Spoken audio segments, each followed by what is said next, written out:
Sometimes the hardest stories to tell are the ones that truly happened. Because behind every case there is a real family, real pain, and real consequences. Good evening and welcome back to Mr. Sleepy Crime. If you're new here, welcome. On this channel we explore true crime stories for sleep in a calm and respectful way. Before we begin, I'd love for you to leave a comment letting me know where you're tuning in from. And if you're enjoying these stories, don't forget to like this video and subscribe. In tonight's episode, we'll explore 5 solved true crime cases that once haunted investigators before justice was finally served. Stories once clouded by secrecy, fear, and betrayal, until careful investigation brought the truth to light. Each case unfolds slowly and respectfully, accompanied by our familiar rain sounds and black screen for peaceful listening. As always, these stories involve real people and real tragedies. They are shared not for entertainment, but to honor the victims and raise awareness. For the best experience, lower the volume slightly, get comfortable, and let the rain gently carry you into rest. Alright, dim the lights, settle in, and let's begin tonight's first story.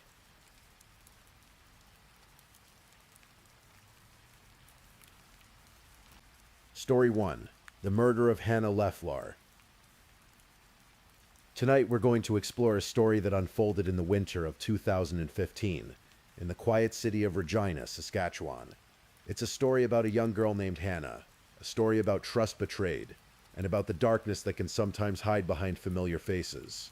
Let the story wash over you as we journey through the events that led to one devastating January afternoon. Take a deep breath, relax, and let's begin. Hannah Maggie Leflar came into this world on a Thursday, November 19th, 1998. Her father, Jeff, was the first person to kiss her sweet face. From the very beginning, Hannah was described as a happy little girl. Though naturally shy at first, she had this remarkable quality. She warmed up quickly to people, and everyone she met felt touched by her presence. She grew up in Regina, Saskatchewan, a city of approximately 200,000 people, where winters are long and cold, and communities are tight-knit.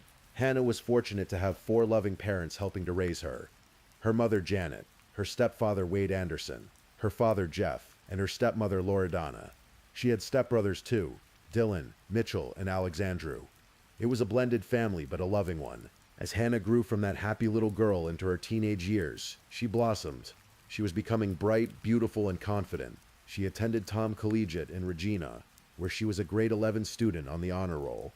Hannah worked hard at her studies. She had friends. She had a life filled with the normal rhythms of teenage existence. School days, social media, friendships, and yes, eventually romance.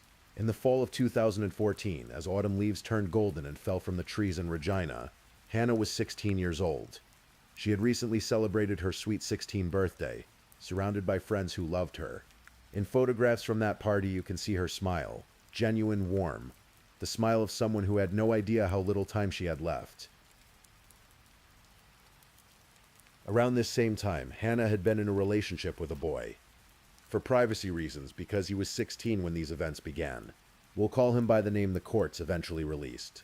Skylar Prochner. Skylar was also 16. A classmate, someone who had become part of Hannah's world. But here's something you need to understand about Skylar Prochner. He was not like other teenagers. Behind his everyday exterior, there was something deeply troubled. Court-appointed mental health professionals would later describe him as a deeply disturbed young man. Some would go even further, saying he displayed psychopathic tendencies, a rarity among the thousands of young people they had evaluated over their careers. Skylar had a difficult childhood. He experienced physical and emotional abuse from his mother. He was bullied at school. He witnessed constant fighting between his parents. By the age of 9, he was diagnosed with mild depression. As he grew older, he began telling people he heard voices in his head. Voices that, according to his later testimony, only stopped after Hannah's death. But in the fall of 2014, Hannah didn't know the full extent of what was happening inside Skylar's mind. They dated for a time like teenagers do. And then, as often happens in teenage relationships, Hannah ended it. She wanted to move on. She had every right to move on. Skylar Prochner, however, could not accept this.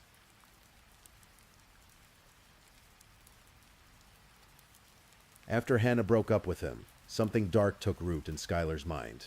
He couldn't let her go. He couldn't accept that she might be happy with someone else.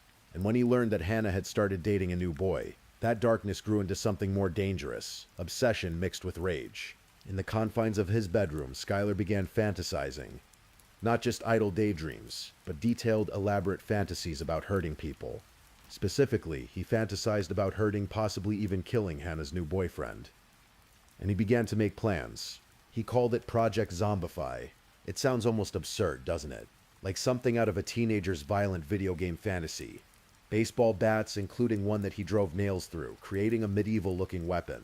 He collected samurai swords, pellet guns, a hacksaw, even a bow and arrow. His room became an arsenal. He recruited several friends to help with his plan. He gathered masks to conceal identities, duct tape to cover shoe prints. He even tried to buy chloroform, wanting to knock Hannah out if she got in the way. But when he couldn't get it, he settled for paint thinner instead. According to Skylar's own testimony, Hannah wasn't supposed to be the target. She would merely be collateral damage if she interfered with the attack on her new boyfriend. Think about that phrase, collateral damage. It's the language of war, of military operations, applied to a 16-year-old girl by her ex-boyfriend. The plan was elaborate, detailed, thought out. And then something happened that should have ended it. Hannah broke up with her new boyfriend. Project Zombify lost its target. The plan was called off. For a brief moment, tragedy might have been averted. But Skylar's obsession with Hannah didn't end. After the breakup, Skylar tried again to win Hannah back. He approached her, attempted to convince her to renew their relationship. But Hannah, exercising the agency and independence that any 16-year-old girl should have, told him clearly to leave her alone. She wanted to move on with her life. So Skylar created a fake Facebook account. In the shadows of social media, where anyone can be anyone, he began stalking her online, watching her posts, seeing who she talked to, monitoring her life from behind a digital mask. And then Hannah started dating someone new, another boy. When Skylar learned about this, the rage that had been simmering inside him reignited with even greater intensity. This time, though, he didn't want to hurt Hannah's boyfriend. This time, his focus had shifted. This time, Hannah herself became the target. In September of 2014, while Skylar was briefly in a psychiatric unit for his mental health issues, he had a conversation with a female friend on Facebook. The messages were later recovered and presented in court. In them, Skylar wrote chilling words. "I kinda really want to kill Hannah. Like, it literally crosses my mind pretty much every day. I pretty much have it all planned out, and I don't think she's safe around me. If I saw her with another guy, I'd probably kill them both." 3 months before Hannah's death, Skylar wrote something even more disturbing. "I think I might become a serial killer." The friend who received these messages was horrified, but she didn't know what to do. And here's one of the most heartbreaking aspects of this entire story. Dozens of teenagers knew that Hannah was in danger. Dozens. They knew Skylar was making threats. They knew he was unstable. But nobody told the adults who could have intervened. Nobody called the police. Nobody warned Hannah's parents. In the world of teenagers, where loyalty to friends often trumps everything else, where nobody wants to be labeled a snitch, where the consequences of violence seem abstract and far away, nobody spoke up. For his new plan, Skylar recruited someone he thought he could trust, his lifelong friend. This second teenager, who cannot be named because he was 16 at the time and received a youth sentence, would play a crucial role in what was about to happen. Skylar gave this friend specific instructions. He asked him to bring a knife to school, and crucially, he asked him to convince Hannah to come to her house after school, where she would be alone. The friend was supposed to make up some reason, some excuse that would get Hannah to agree to hang out with him at her home. Hannah's friends later said that she found the invitation sketchy. She told her own boyfriend, "I don't trust him." Some deep instinct within her sensed that something was wrong. But she was 16 years old, and this was someone she considered a friend, someone she had known. Despite her misgivings, she agreed. It was the last decision Hannah would ever make.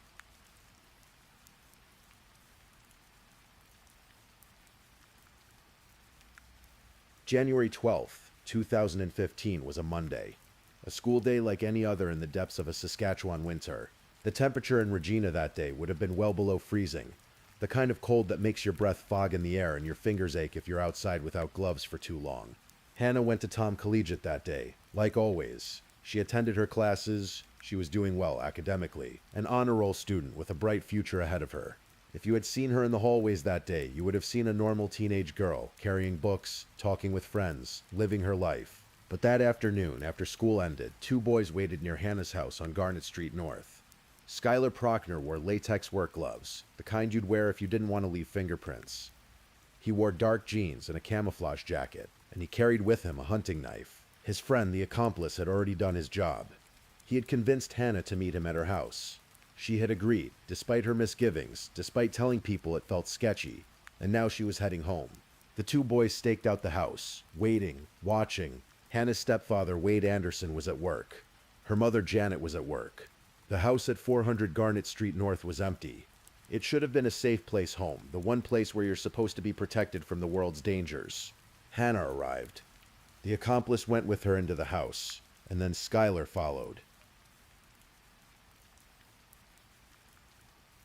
What happened next unfolded in Hannah's stepfather's bedroom. The accomplice would later testify, though his testimony shifted multiple times, and prosecutors said he was evasive and dishonest, that he was halfway to the kitchen when he heard Hannah scream. "What the F?" she yelled. And then there was just screaming after that. He said he walked to the doorway and froze. At first he thought Skylar was hitting Hannah. He didn't see the knife immediately, but then Skylar stood up and the accomplice saw it, the hunting knife, now slick with blood. Hannah's screaming stopped. She was trying to breathe. The accomplice heard a dull thud, and then Hannah's breathing stopped too. The accomplice would later claim he wanted to help her. He said he was frozen, couldn't move, was in shock. Prosecutors questioned this version of events extensively. Under cross-examination, the accomplice admitted that he had actually wished death upon Hannah. He admitted to lying on the stand multiple times. He had told so many different versions of what happened that he had started to believe his own lies. But whatever the truth of what the accomplice did or didn't do, one fact remained undisputed. Skylar Prochner stabbed Hannah Leflar at least 10 times with that hunting knife. It was a brutal, sustained attack. She died there, on the floor of her stepfather's bedroom, at approximately 3:45 in the afternoon. After it was done, Skylar gave the bloody knife and Hannah's phone to his accomplice to store. He had cut his own left hand during the attack. Then, with Hannah lying dead behind them, the two teenagers left the house. At the accomplice's request, or so he claimed, a text message was sent to one of their friends. Project Zombify is complete. Skylar Prochner went to a female friend's house. His hand was bleeding from where he'd cut it. When the friend and her mother saw the injury and asked what happened, Skylar told them he'd hurt his hand in a hunting accident. The friend's mother, wanting to help, drove him to Regina General Hospital for treatment. At the hospital, medical staff treated his wounded hand. They had no idea that the injury had come from murdering a teenage girl just a short time earlier. Skylar received care and was sent on his way. Meanwhile, Wade Anderson, Hannah's stepfather, was finishing up his workday. He came home at the usual time, probably thinking about what to make for dinner, what the evening would hold. All the mundane thoughts that fill our minds as we return home. He walked into his house on Garnet Street North, and there, on the floor of his bedroom, he found Hannah. Face down, dead. Emergency services received the call at 5:43 in the evening. Paramedics rushed to the scene, but there was nothing they could do. Hannah had been dead for hours. She was 16 years old.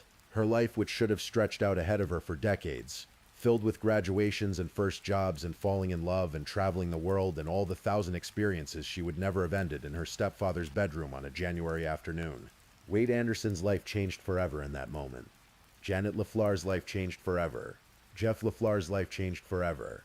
Everyone who loved Hannah had their worlds shattered. Later that night, Skylar confessed to his brother. He explained that he had done something very bad. He said he had stabbed Hannah with a knife. And in a detail that still haunts those who heard it in court, Skylar imitated the sounds Hannah made as she was dying. The hunting knife was buried near an abandoned farmyard. Skylar's bloody jeans and Hannah's broken phone were hidden. But within 24 hours, police had enough evidence to make arrests. On January 13th, 2015, Skylar Prochner and his accomplice were both taken into custody. They were charged with first-degree murder.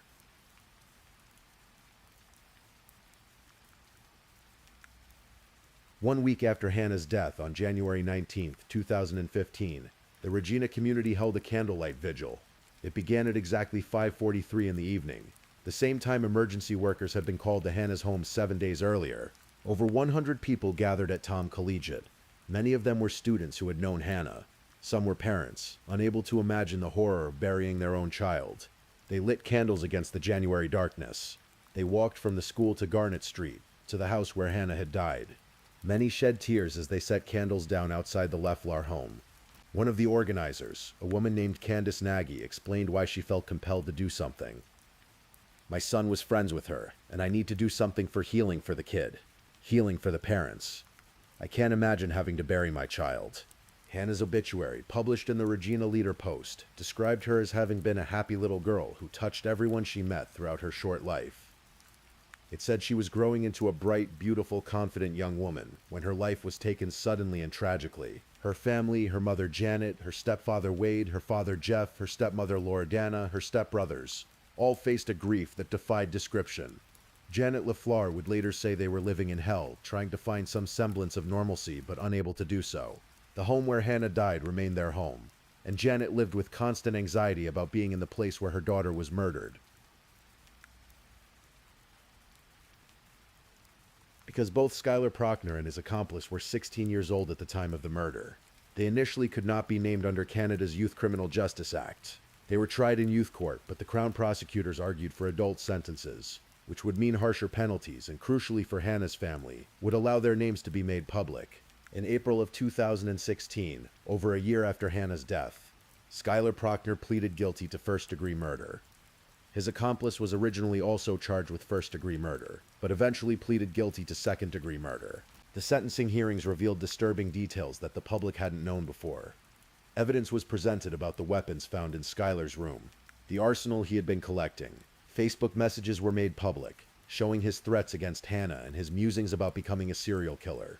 Psychiatric evaluations were discussed in open court. Dr. Brent Harold, who works with psychiatric diseases at the Paul DeJack Youth Center where Skylar was held, had 17 sessions with the teenager over the course of 2 years. Out of more than 5,000 young people Dr. Harold had seen in his 19 years of practice, Skylar Prochnow was among only 4 or 5 who displayed psychopathic tendencies. The doctor testified that Skylar showed a lack of empathy and remorse, demonstrated callousness, and needed significant treatment. Without it, Harold said, Skylar was likely to re-offend.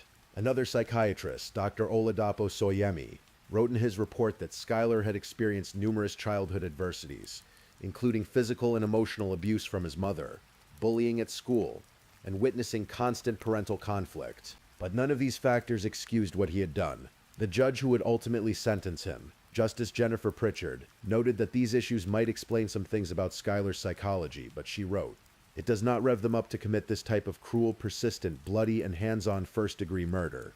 On July 5, 2017, 2.5 years after Hannah's murder, Justice Jennifer Pritchard announced her sentencing decision for Skylar Prochnow. She had decided to sentence him as an adult. Skylar Prochnow, now 19 years old, was sentenced to life imprisonment with no eligibility for parole for 10 years. Under Canadian law for first-degree murder, this was the mandatory sentence once the adult designation was made. As the sentencing was read, Skylar was reportedly expressionless, looking up and listening to the judge but showing no visible emotion. When the decision was announced, something unusual happened in the courtroom. People applauded. Crown Prosecutor Chris White later said it was the first time in his career he had heard applause in a courtroom, but he understood it as the family's expression of relief. Hannah's mother, Janet Leflar, spoke to reporters afterward. "We're relieved that he got the adult sentence," she said. "We can finally say Skylar Prochnow murdered my daughter, but there are no winners today." And then she added something that revealed her determination.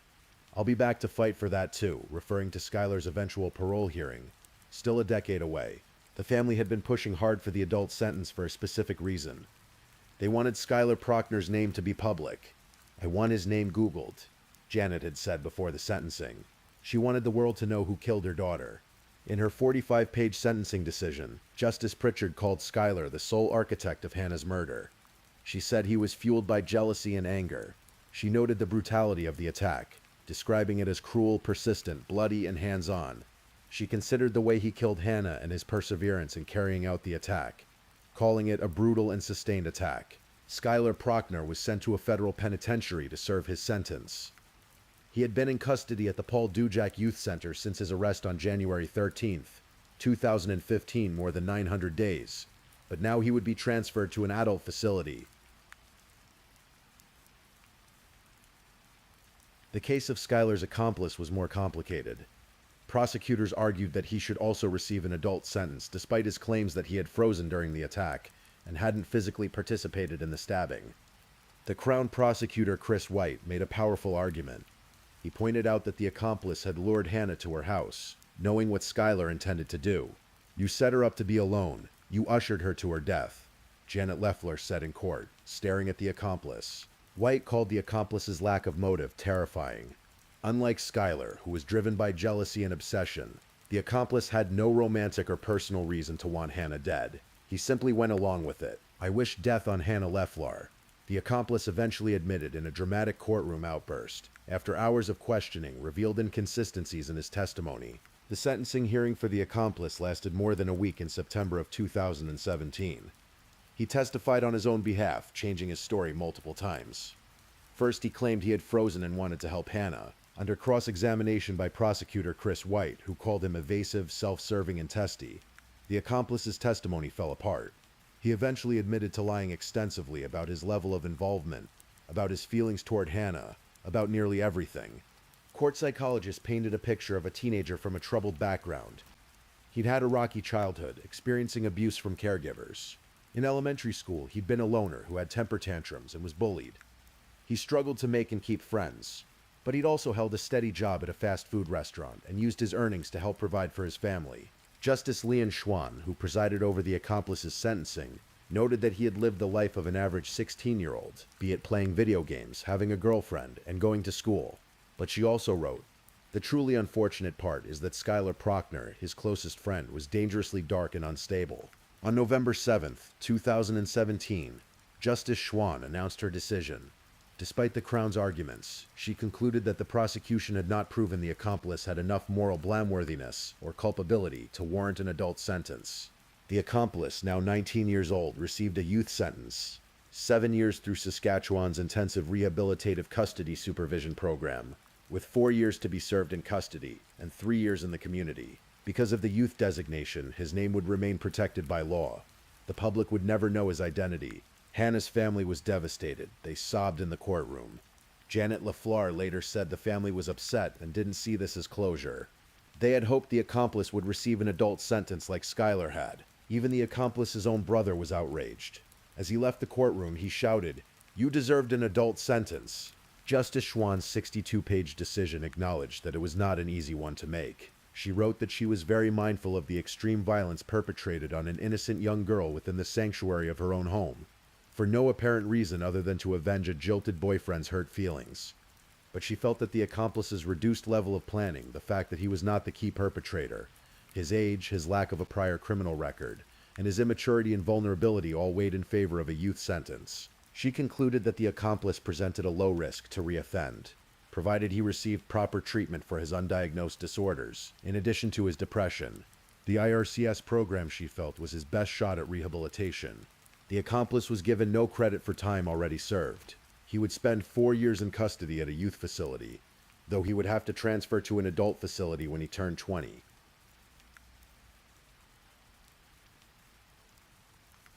In October of 2018, the accomplice had his mandatory yearly sentencing review. Court heard that he had made some progress and appeared remorseful, but Justice Jeff Kalmakoff noted there was still a long way to go. The young man was struggling with emotional regulation, motivation, and conflict with others. He had threatened self-harm. His sentence remained unchanged. A major concern was the lack of family support. The accomplice's parents did not attend the review hearing. Justice Kalmakoff noted that their absence was a major factor in the feasibility of a successful release into the community. Meanwhile, Skylar Prochner remained in federal prison, serving his life sentence. Under Canadian law, he would not be eligible to apply for parole until January 13, 2025, 10 years after his arrest. Even then, parole is not guaranteed. It's merely the point at which he can apply. Janet Leflar has made clear that when that time comes, she will be there to oppose his release. "I'll be back to fight for that too," she promised.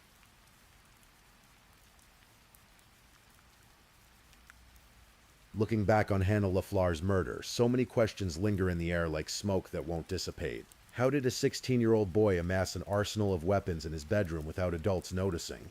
Skylar had knives, samurai swords, pellet guns, a hacksaw, a bow and arrow, and a baseball bat with nails hammered into it. Where were the parents? Where were the other adults in his life? How did dozens of teenagers know that Hannah was in danger? Yet not one of them told an adult who could have intervened. Friends later testified that they knew Skylar was making threats. They knew he was unstable. They knew Hannah wasn't safe. But the code of teenage loyalty, the fear of being labeled a snitch, The inability to grasp that this threat was real kept them all silent. What if just one person had spoken up? What if someone had shown those Facebook messages to a parent, a teacher, a school counselor, a police officer?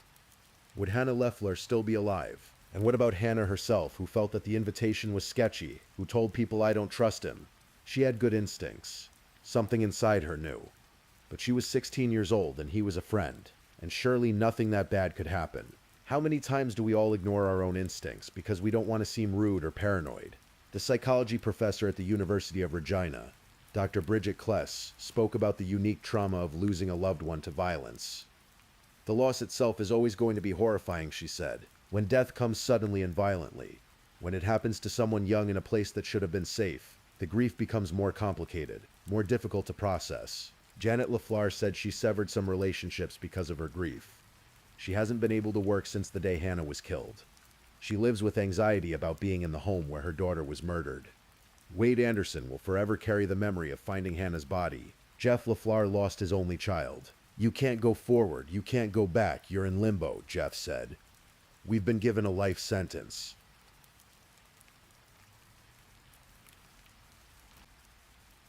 So what do we take from this story? What lessons can be drawn from such senseless tragedy? Hannah Leflar was by all accounts a lovely young person, bright, beautiful, confident, an honor roll student, someone who touched everyone she met. She had her whole life ahead of her, and it was stolen from her by someone who couldn't accept that she had the right to move on, to make her own choices, to live her own life. Her story is a reminder of how deadly obsession can be, of how rejection can fester in unstable minds and transform into rage, of how important it is to take threats seriously, even when they come from teenagers who might seem like they're just talking tough. It's a reminder that adults need to pay attention to the warning signs in young people's lives, that weapons in a teenager's bedroom are not normal, that violent fantasies are not normal, that threats against others, even made online or in private messages, are not normal and should never be dismissed as just talk. It's a reminder that when someone says they don't trust a situation, when their instincts are sending up red flags, those instincts should be honored and investigated. And perhaps most importantly, it's a reminder that we have a responsibility to speak up when we know someone is in danger. The code of silence among Hannah's peers, the dozens of teenagers who knew and didn't tell, may not have been malicious, but it was deadly. Young people need to understand that telling an adult about a credible threat is not snitching. It's potentially saving a life. Hannah's parents have had to carry on without their daughter. They attend parole hearings for her killers. They cope with grief that, according to Dr. Klest, will likely never fully resolve. It will only change over time. They have been given, as Jeff Leflar said, a life sentence of their own. They also keep Hannah's memory alive. They speak her name. They share her story. Janet Leflar made sure that Skylar Prochner's name would be public, so that when people Google him, they will find the truth about what he did. She wants people to know that her daughter's life mattered, that Hannah was real, that this wasn't just another news story. It was the destruction of their family. As of the time this story is being told, Skylar Prochner remains incarcerated in a Canadian federal prison. His parole eligibility date has now passed. It was January 13th, 2025. Whether he has applied for parole or whether any parole hearing has taken place is not public information at this time. What is known is that Janet Leflar promised to be there to oppose any release. The accomplice, having received a youth sentence of 7 years with 4 years in custody, has likely completed the custodial portion of his sentence. He would be under community supervision for the remaining 3 years. His identity remains protected by law. He could be anyone, a person you pass on the street, someone who stood by and watched a teenage girl be murdered, and who will carry that knowledge with him for the rest of his life. Hannah Leflar is buried in Regina. She is remembered by her family and friends. She never got to graduate from Tom Collegiate, never got to go to university, never got to fall in love again, to travel, to pursue a career, to have children of her own, to grow old. All of those possibilities died with her on January 12th, 2015, in her stepfather's bedroom, at the hands of a boy who couldn't let her go. And so ends the story of Hannah Leflar, a tragedy that unfolded in the cold of a Saskatchewan winter, a reminder that evil can wear familiar faces, that danger can come from those we think we know, and that the decisions we make to speak up or stay silent, to pay attention or look away, can have profound consequences. As you drift off to sleep tonight, remember Hannah. Remember her smile at her 16th birthday party. Remember that she was a real person, loved and lost, whose life mattered.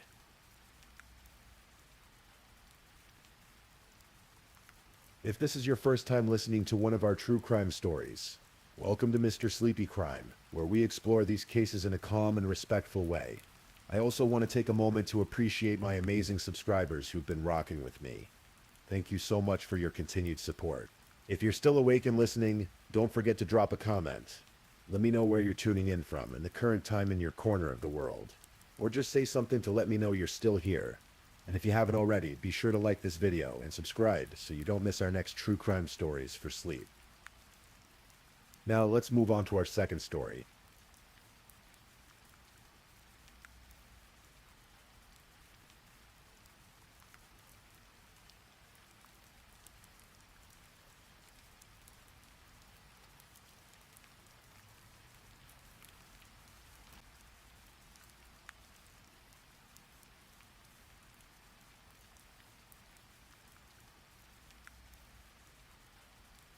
Story 2. The Murder of Joshua Hilberling.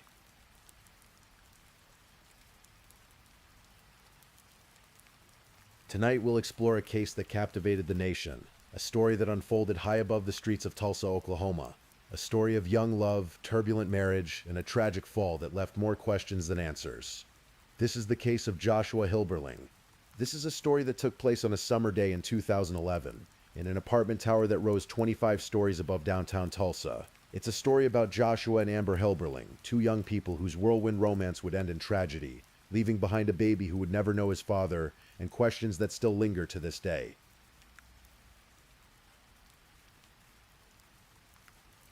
Joshua Blaine Hilberling was born on May 30th, 1988, in Tulsa, Oklahoma. Those who knew him described Josh as kind-hearted and selfless. The type of person who would put others' needs before his own. He had that quiet strength that comes from genuine compassion. His parents, Patrick and Jean Hilberling, watched their son grow into a young man with promise and potential. As Josh moved through his early 20s, he made the decision to serve his country. He enlisted in the United States Air Force, following a path that many young men from Oklahoma had walked before him. The military would give him structure, purpose, and a future. He completed his basic training in Texas, where the days were long and hot, filled with drills and discipline that would prepare him for service. It was during this period, in early 2010, that Josh's life would change in ways he couldn't have predicted. He met a young woman named Amber Michelle Fields. Amber had been born on October 1st, 1991 in Joplin, Missouri. When she was just 3 months old, her family relocated to Tulsa, where she would spend her formative years. Amber came from what many would consider a privileged background. Her mother, Rhonda, was a nurse, and her stepfather, Brian Whitlock, was a successful plastic surgeon. The family was well known in Tulsa social circles, and Amber wanted for little growing up. In school, Amber excelled. She maintained a 4.0 grade point average, participated in soccer, volleyball, track, and dance. She was described as smart, athletic, and beautiful, someone who seemed to have the world at her feet.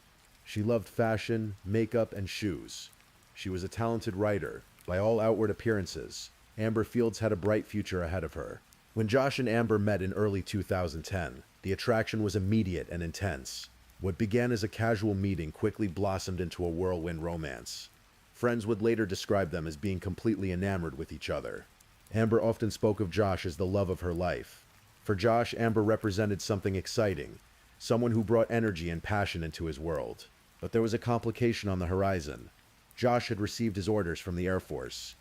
He was being stationed at Eielson Air Force Base in Alaska, thousands of miles from Oklahoma, from family, from everything familiar. The assignment would take him far from Tulsa, and far from Amber. Military regulations were clear. Unmarried partners could not live together in on-base housing. If Josh and Amber wanted to stay together, if Amber wanted to follow Josh to Alaska, there was only one solution. They would have to get married. The decision came quickly. In August of 2010, just a few months after meeting, Josh and Amber applied for a marriage license in Wichita Falls, Texas. It was practical, hurried, driven by circumstance rather than long planning. In October of that same year, the newlyweds packed their belongings and moved to Alaska.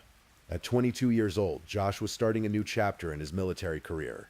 At 19, Amber was leaving behind her family, her friends, everything she'd ever known, to follow a man she'd known for less than a year to one of the most remote parts of the United States. Alaska would prove to be more challenging than either of them anticipated. The Alaskan wilderness can be beautiful and brutal in equal measure. For military families stationed at Eelson Air Force Base, located near Fairbanks, life meant adapting to extreme cold, long dark winters, and isolation from the world they'd known. For Josh and Amber, Alaska tested their young marriage immediately. Josh had his duties on the base, his training, his responsibilities. Amber found herself alone in their small military housing, far from any support system. She had no family to call, no friends to visit, no familiar places to escape to when the walls felt like they were closing in. The honeymoon period, that blissful time when new couples see only the best in each other, faded quickly. The strain of their situation began to show. They were essentially strangers who had legally bound themselves to each other. Now forced to navigate the realities of married life in an unforgiving environment, arguments began. Small disagreements grew into larger conflicts. The relationship that had seemed so passionate and exciting back in Oklahoma began to reveal underlying tensions. Both Josh and Amber struggled with the isolation, but they struggled differently, and those differences drove wedges between them. Then came the blow that would change everything again. Josh was dishonorably discharged from the Air Force. The exact reasons for his discharge would later become a matter of dispute. According to some accounts, there were drug-related issues. Amber would later tell television host Dr. Phil that Josh had been released partly because of these problems. There were also reports of incidents involving the couple, including one where Josh allegedly threw a plate at Amber and attempted to damage her breast implants. The military had apparently become aware of problems both with Josh's conduct and the volatile nature of his marriage. Whatever the specific reasons, the discharge meant their time in Alaska was over. Josh and Amber were headed back to Tulsa, back to family, back to a place where their problems would no longer be hidden in the isolation of an Alaskan military base. The return to Oklahoma should have offered a fresh start. Instead, it brought new complications. With nowhere else to go, Josh and Amber moved in temporarily with Amber's mother and stepfather, Rhonda and Brian Whitlock.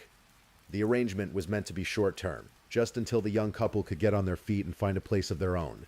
But cramming two troubled newlyweds into a home with in-laws created a pressure cooker situation.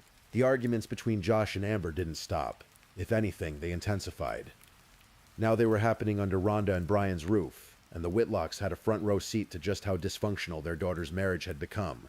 The primary point of conflict, according to later testimony, centered around drug use. The Whitlocks accused Josh of using drugs. They demanded that he leave their home. Amber, despite the obvious problems in her marriage, made a choice. She could stay with her wealthy, supportive family, or she could leave with Josh. She chose Josh. This decision, made in the heat of emotion and conflict, would prove to be one of the most fateful of her young life. Rhonda Whitlock, despite her frustrations with Josh, still cared about her daughter's well-being. She owned a spare apartment at the University Club Tower on South Carson Street in downtown Tulsa. The building was a high-rise, one of Tulsa's taller structures, built back in 1966.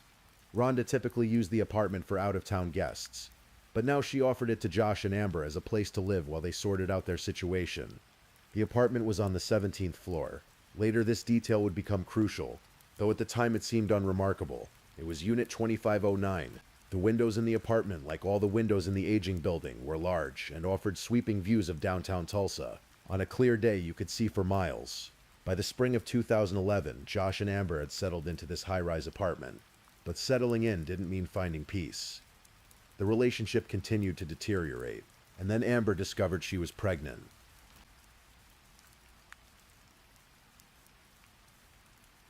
The news of Amber's pregnancy brought a complex mix of emotions. For some couples, a baby represents hope, a chance to build something better, a reason to put aside differences and work together. For Josh and Amber, the pregnancy seemed to add another layer of stress to an already strained relationship. Josh, by multiple accounts, wanted to be a father. He looked forward to having a son, but he also recognized that the environment of his marriage was toxic. He confided in his father, Patrick, about his concerns. Amber was using drugs while pregnant, Josh told his father. Marijuana, specifically. Josh couldn't watch her harm their unborn child. He felt trapped between his desire to be a father and his inability to control what was happening around him. The violence in the relationship escalated. Both families would later testify that Josh and Amber were mutually abusive, that they hurt each other, that the relationship had become co-combative and dangerous. In May of 2011, just weeks before everything would fall apart, Josh took a significant step.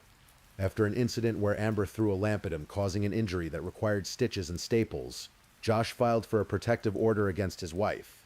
Let that sink in for a moment. A husband filing for protection from his wife. In a society where domestic violence is often framed as something men do to women, Josh's protective order tells us that the violence in this relationship was more complicated than simple narratives allow. According to some accounts, when the sheriff arrived at Amber's mother's house to serve the protective order, both Josh and Amber laughed about it. They didn't take it seriously. Josh's father, Patrick, would later say that even then, he knew the marriage didn't make sense. He thought Josh was making a terrible mistake staying with Amber, but Josh did stay for the baby, for hope that things might change. For love, or whatever complicated emotion kept him tethered to this increasingly dangerous relationship. By early June of 2011, Amber was 7 months pregnant. Josh was planning his escape.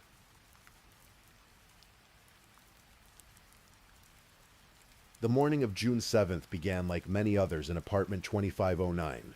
Josh and Amber were in their high-rise home, with all of Tulsa spreading out below them through those large windows. But this day was different. Josh had made a decision. He had called his father and told him he wanted to leave. He wanted a divorce. He wanted custody of the baby. He couldn't continue watching Amber use drugs while pregnant. Patrick wanted to help his son, wanted to give him a ride away from the apartment, but he couldn't get off work. Josh would have to wait. Inside the apartment, Josh had begun packing. His bags were ready. The evidence would later show that he was preparing to leave that very day. The marriage was over, even if the final words hadn't been spoken yet. Sometime during the day, maintenance workers arrived at the building to perform repairs. A man named Eladio Rosales was among them. He would later become an important witness, someone who could testify to what he heard and saw that day. The argument began in the living room. According to Amber's later account, they were yelling at each other, standing about 5 to 6 feet apart. The fight was about Josh leaving, about the dissolution of their marriage, about all the pain and anger and fear that had built up over months of conflict.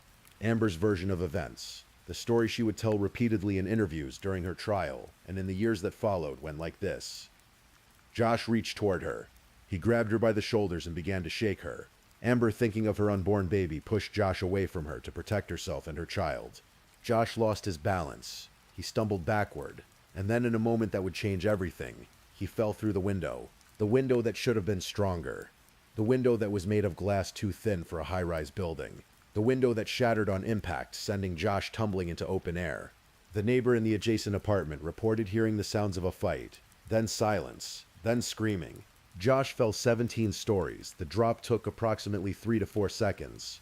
He landed on the concrete roof of the 8th floor parking garage. At just 23 years old, Joshua Blaine Hilberling was dead.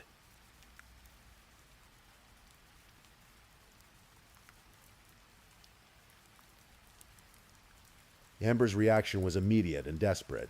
She ran to the elevator and rode down to the 1st floor, searching frantically for Josh. When she couldn't find him there, she looked up and realized where he must have landed. The parking garage roof. She rushed to the elevator again, joined by the apartment manager who tried to calm her down, tried to prevent her from making a scene. But Amber was beyond calm. When she reached the parking garage, she ran to Josh's body. The scene was horrific. The fall from 17 stories had caused catastrophic injuries. Medical examiners would later document that Josh had broken bones in both arms, both legs, most of his ribs, his sternum, his pelvis, and his neck. His lungs were bruised, his liver and spleen lacerated, his kidneys injured. The trauma was absolute, but Amber didn't see a body beyond help. She saw her husband. She screamed for someone to save him. She kissed his face. Despite the obvious severity of his injuries, she begged for paramedics to help him, to bring him back. Officer Don Holloway was among the first police to arrive at the scene. He found chaos. Paramedics working on a body that was clearly beyond saving. Amber hysterical. Witnesses gathering. Holloway's first thoughts went to suicide, or accidental fall. Murder was the furthest thing from his mind. He approached Amber gently, separated her from the body, and suggested that he take her down to the detective division of the Tulsa Police Department. During the ride, Amber remained incredibly upset. She kept asking Holloway if the paramedics were still working on Josh, if they had brought him back to life. Amber's grandmother arrived at some point during the chaos. Together, Amber and her grandmother were taken to the police department. At this point, Amber was not a suspect. She was a witness, a grieving widow. The police wanted her statement, wanted to understand what had happened. What the police didn't fully realize yet was that they were about to receive a confession. The video footage from the Tulsa Police Department interrogation room would become one of the most crucial pieces of evidence in the case against Amber Hilberling. The recordings captured Amber in the hours immediately following Josh's death. still in shock, still processing what had happened. Amber was placed in the interrogation room with her grandmother. The police were recording, though they were not actively interrogating her. They were simply listening, documenting, letting Amber speak, and speak she did. In the recording, Amber can be heard saying, "I'm a horrible person. I pushed my husband and made him fall out the window." She repeated several times that she couldn't stop seeing Josh falling to his death. She wondered aloud if he knew he was dying as he fell. Did he say a prayer? Did he curse her name? The thoughts tormented her, played out in real time on the video. Her grandmother tried to help, telling Amber she was in shock, advising her not to speak to police without an attorney present. But the damage from a legal perspective was already done. Later in the recording, Amber could be heard saying more. She talked about how Josh's parents had warned that if she and Josh stayed together, she would kill him. The prophetic nature of that statement couldn't have been lost on the investigators watching and listening. There were also statements that seemed to contradict what would later become her defense. At one point, she said something to the effect of, "He was messing with the TV and I pushed him." This suggested a different scenario than the self-defense narrative that would emerge during the trial. When news of the incident began to spread, when Josh's family learned what had happened, the reactions were immediate and unambiguous. Josh's father, Patrick, told investigators that when he saw the police chaplain, he knew immediately that Amber had killed his son. "She finally did it," he said. The implication was clear. The family had been expecting something like this. They had seen the violence, had heard Josh's concerns, had witnessed the deterioration of the relationship. On June 8, 2011, just one day after Josh's death, Amber Michelle Hilberling was arrested and charged with second-degree murder.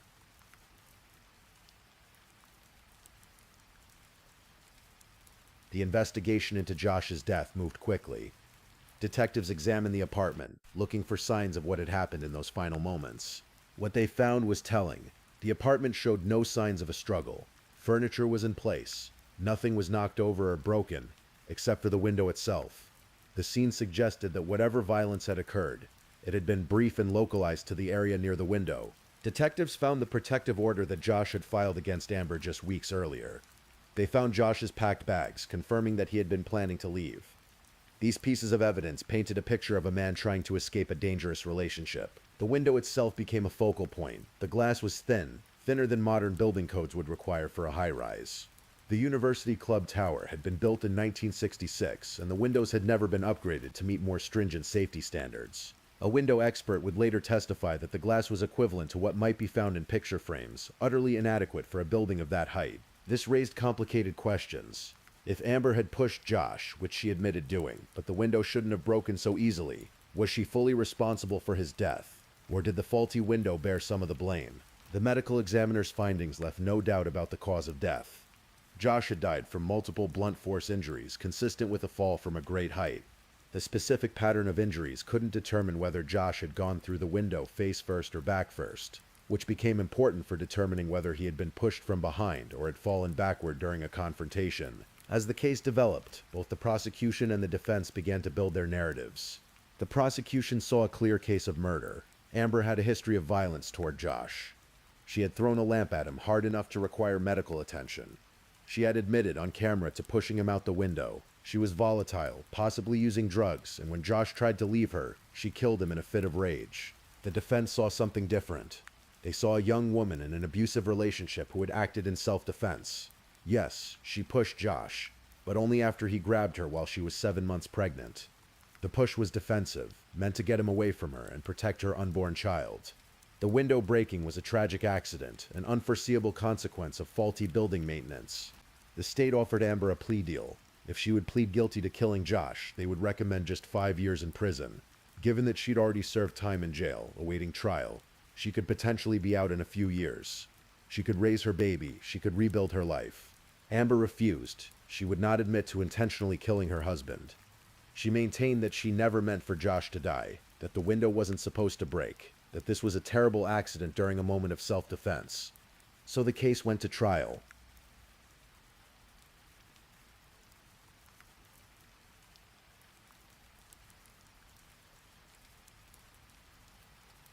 In March of 2013, nearly 2 years after Josh's death, Amber Hilberling's trial began in Tulsa County District Court. Judge Kurt G. Glasgow presided. The case had garnered significant media attention, with the narrative of a beautiful young woman accused of killing her Air Force veteran husband capturing national interest. The prosecution presented their case methodically. They showed the jury the crime scene video, the same footage that showed Josh's broken body on the parking garage roof. They displayed photographs of his catastrophic injuries, images so disturbing that they were projected on the courtroom wall for everyone to see. Jurors, family members, everyone in that courtroom had to confront the brutal reality of what had happened to Josh. The medical examiner testified in detail about Josh's injuries. Both arms broken, both legs broken, most ribs fractured, sternum shattered, pelvis crushed, neck broken. The internal injuries were just as severe. It was a level of trauma that made clear there had been no chance of survival. The prosecution played the interrogation room videos. The jury heard Amber say, "I'm a horrible person. I pushed my husband and made him fall out the window." They heard her wonder if Josh had cursed her name as he fell. They heard the raw, unfiltered thoughts of someone who had just caused another person's death. The prosecution emphasized Amber's history of violence. They brought up the lamp-throwing incident, the protective order, the documented pattern of abuse that Josh had endured. They pointed to Josh's packed bags as evidence that he was trying to escape, that on the very day he died, he was planning to leave Amber for good. The defense had a different story to tell. Amber herself took the stand, which is always a risky move in a murder trial. She testified that she and Josh were arguing because she had told him she wanted a divorce. During the argument, she said Josh grabbed her by the shoulders. She was 7 months pregnant, and her first thought was protecting her baby. She pushed him away, not intending to hurt him, certainly not intending to send him through a window into his death. The defense called a window expert, who testified about the inadequacy of the glass in the University Club tower. He explained that the windows were not up to code, that they were far too thin for a high-rise building. The expert's testimony supported the theory that the window breaking was not something Amber could have reasonably anticipated. The defense also emphasized that Josh had his own history of violence. They referenced the Air Force incident where Josh had allegedly thrown a plate at Amber and tried to damage her breast implants. They painted a picture of mutual combat, two people who hurt each other, trapped in a cycle of violence. Amber's attorneys pointed out that there were fingerprint marks and scratches on Amber's shoulders, consistent with her claim that Josh had grabbed her. The defense argued that this was a case of imperfect self-defense, that Amber had acted to protect herself, but that the response had led to an unintended tragedy. The jury deliberated on whether they believed Amber's version of events or the prosecution's interpretation. Was this self-defense gone wrong, or was this an angry, violent woman who pushed her husband out a window in a rage? On March 18, 2013, the jury returned their verdict: guilty of second-degree murder.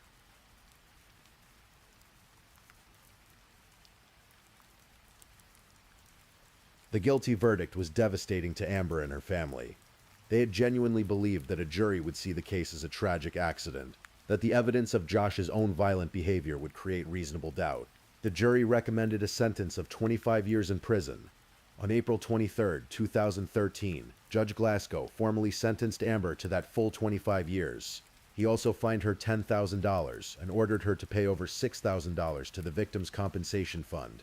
In their sentencing memorandum, prosecutors noted that while Amber had no prior criminal history, she had been well aware that her relationship with Josh was volatile, and that she had acted out violently toward him before. The pattern was established, they argued, and it had culminated in Josh's death. Amber's defense attorneys asked for leniency, pointing out that Amber and Josh had brought a baby into the world when they were really still babies themselves. They emphasized that their son Levi, who was almost 18 months old at sentencing, would be in his 20s by the time his mother was released, if she served the full sentence. The judge was unmoved. The sentence stood. Amber maintained her innocence even after conviction. She filed appeals, arguing that evidence had been improperly admitted, that she had received ineffective assistance of counsel, that there had been prosecutorial misconduct. Her attorneys specifically challenged the use of the interrogation room videos, arguing that recording her without her knowledge had violated her Fourth Amendment rights. The appeals court rejected every argument. The conviction was upheld. While legal battles played out in courtrooms, Amber sat in the Mabel Bassett Correctional Center in McLeod, Oklahoma, a women's prison where she would serve her time. Her son Levi was being raised by family members. The boy would grow up knowing his mother through prison visits and phone calls, if at all. In 2015, Amber was interviewed by Dr. Phil McGraw for his television show. The host traveled to the prison to speak with her. During the interview, Amber told her story again. She described how Josh had grabbed her during the argument, how she had screamed that he was a coward, how she had pushed him off of her. The window wasn't supposed to happen, she said. It was a refrain she would repeat for the rest of her life. The interview gave viewers insight into Amber's state of mind years into her sentence. She seemed genuinely tormented by what had happened, insistent that she had loved Josh deeply, that to intentionally kill someone she loved so much was implausible. Dateline NBC also did an extensive feature on the case, interviewing Amber, her family, Josh's family, attorneys, investigators, and the window expert. The program presented the case in depth, allowing viewers to see the complexity and tragedy from multiple angles. But while Amber told her story to television cameras, while appeals were filed and denied, while the legal system ground slowly forward, something else was happening in the prison. Amber's mental state was deteriorating.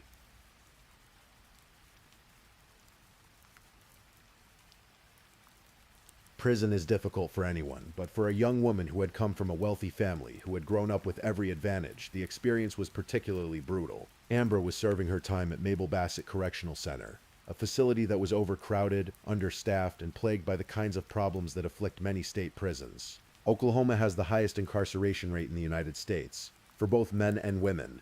The state's punitive sentencing policies, combined with inadequate funding for corrections, have created a system that warehouses people rather than rehabilitating them. Mabel Bassett was operating at overcapacity, with over 1,200 women in a facility built for 1,280. During her time in prison, Amber was accused of various disciplinary infractions. According to Department of Corrections records, she faced accusations of indecent exposure and failed multiple drug tests. In December of 2011, shortly after entering the system, she tested positive for marijuana on 2 separate occasions. These infractions painted a picture of someone struggling to adapt to prison life, someone who was perhaps self-medicating to cope with the trauma and guilt of what had happened. But there were more troubling signs than simple disciplinary issues. In the months leading up to October of 2016, Amber's behavior became increasingly concerning. She had been prescribed psychotropic medications for mental health issues. But according to a later lawsuit filed by her mother, Amber was not consistently receiving these medications. Amber had also been cutting herself. She had scars on her wrists and forearms, the telltale signs of someone in profound psychological distress. Self-harm in prison is a red flag that correctional staff are trained to watch for, a warning sign that an inmate may be suicidal. Whether the staff at Mabel Bassett were properly monitoring Amber's mental health would later become a matter of legal dispute. Just 3 days before her death, Amber sent a letter to an ABC affiliate news station in Tulsa, agreeing to their request for an interview. In the letter, she wrote that she couldn't let go of the hope that using her own voice to talk about her own life would be the one chance she had to change the circumstances of her reality. It was the letter of someone desperate to be heard, to be understood, to somehow alter the trajectory of her life. On October 24, 2016, at approximately 5:33 in the afternoon, correctional officers found Amber Hilberling hanging in her cell. Staff attempted to revive her, working for 15 minutes to bring her back. But it was too late. Amber was pronounced dead at 25 years old, having served just over 3 years of her 25-year sentence. The medical examiner ruled the death a suicide by hanging. The autopsy revealed that Amber had methamphetamine in her system at the time of her death, along with the cuts on her wrists and forearms that indicated she had been self-harming. The official story was simple. A young woman serving time for murder had taken her own life in prison. It happens. Prisons are places where despair can overwhelm even the strongest will to survive. But Amber's family didn't accept this conclusion.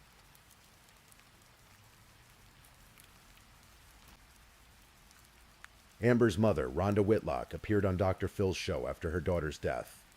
The grief was evident, but so was the anger and the suspicion. Rhonda told Dr. Phil that she didn't believe Amber had killed herself. She believed her daughter had been murdered in prison. She pointed to several concerning factors surrounding Amber's death. The lawsuit that Rhonda filed, acting as agent of Amber's estate, accused the Oklahoma Department of Corrections of inadequate supervision and classification that permitted the manipulation, coercion, and sexual exploitation of Amber throughout her detention. The lawsuit alleged that on the day of Amber's death, several security failures had occurred. Surveillance equipment was inoperable. Security checks were either not being conducted or were so inadequate that inmates could obscure activities inside their cells by covering the windows and the cell doors. The suit claimed that in the months before her death, prison officials had failed to protect Amber from fellow prisoners with well-known predator tendencies. It alleged inadequate medical and mental health care, noting that Amber wasn't consistently receiving the psychotropic medications she'd been prescribed. These were serious accusations, painting a picture of a prison system that had failed to keep a vulnerable inmate safe. The Department of Corrections defended themselves, arguing that the lawsuit lacked specificity and should be dismissed. They refused to comment beyond their court filings. The case moved slowly through the legal system. For a time it looked like Rhonda might win some accountability, some acknowledgement that the system had failed her daughter. But in 2019, the lawsuit was dropped. The reasons for dropping it aren't entirely clear from public records, but the result was that no court would ever make official findings about whether prison officials bore responsibility for Amber's death. Rhonda maintained publicly that she believed Amber was innocent of Josh's murder, that the couple had been mutually combative, and that Josh's death had been a terrible accident. She also maintained that her daughter had been murdered in prison, though she could never prove it. The questions lingered. Was Amber's death really a suicide? Or was something more sinister happening in the Oklahoma prison system? Was a troubled young woman failed by institutions that should have protected her? There are no clear answers to these questions.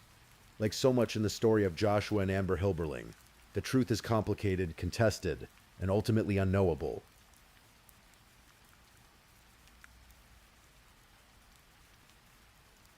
In the years since these events, the case of Joshua and Amber Hilberling has continued to generate discussion and debate. It was featured on television programs like Women Who Kill and Dateline. Articles have been written, podcasts have covered it. A book was even published about the case. Public opinion remains divided. Some people see Amber as a cold-blooded killer who murdered her husband in rage when he tried to leave her. Others see her as a victim of domestic violence who defended herself and was then failed by a justice system that didn't fully understand the dynamics of mutually abusive relationships. The physical evidence is ambiguous enough to support both interpretations. The broken window, the packed bags, the protective order, the admitted push, the scratches on Amber's shoulders. All of it can be read in multiple ways. Josh's family has always maintained that Amber murdered their son. They believe the jury got it right. They grieve for Josh and for the future he never got to have, for the father he never got to be. Amber's family believes she was wrongly convicted, that the push was defensive, that the window's inadequacy was the real cause of Josh's death. They grieve for Amber and believe the system failed her twice, first in convicting her of murder, and again in failing to prevent her death in prison. Little Levi, the baby who was born just months after his father's death, grew up without either parent. He was raised by extended family members, carrying the weight of a tragedy he never chose and couldn't understand. By the time his mother died, he was around 5 years old enough to have some memories of prison visits, but too young to fully grasp what had happened to his family. The University Club Tower still stands in downtown Tulsa. The window on the 17th floor has long since been replaced. Life continues in the building, with new residents who may or may not know about the tragedy that occurred there on June 7th, 2011. The case raises questions that extend beyond just one couple's troubled relationship. It forces us to think about domestic violence in all its forms, including situations where both partners are violent. It makes us consider how the justice system handles cases where self-defense claims are complicated by a history of mutual aggression. It also makes us think about what happens to people in prison, especially young people serving long sentences for crimes committed in moments of rage or fear. Amber entered prison at 21. She died at 25. Those 4 years represented nearly 20% of her entire life, and they broke something in her that couldn't be fixed. Whether you believe Amber was a murderer who got what she deserved, or a troubled young woman who made a terrible mistake in a moment of fear, or something in between, the fact remains that 2 young people are dead. A child grew up without parents. 2 families are forever scarred by loss and anger, and unanswerable questions.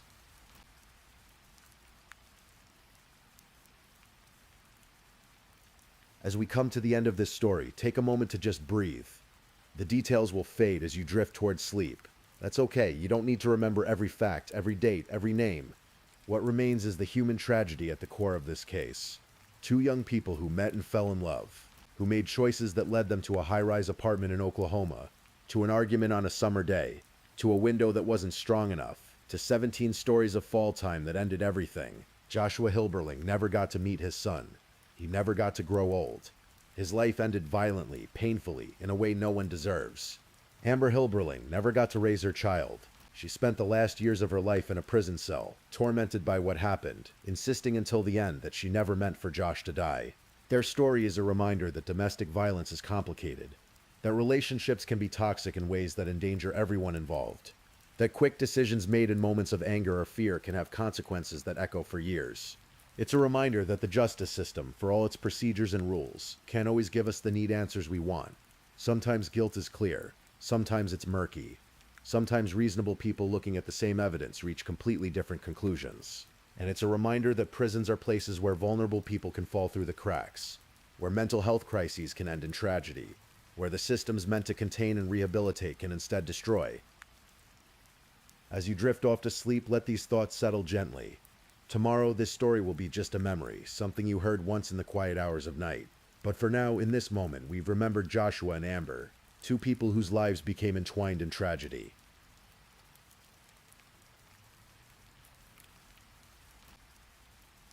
If you're still awake and listening, check whether you've left your little goodnight comment.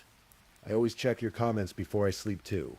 And if you haven't already, don't forget to like this video and subscribe so you don't miss our next true crime stories for sleep. Meanwhile, let's move on to our third story.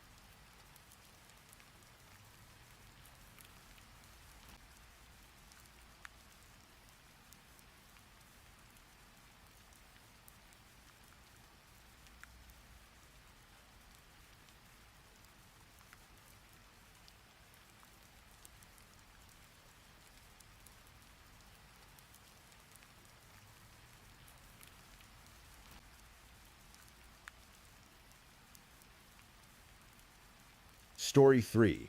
The Murder of Lauren Astley.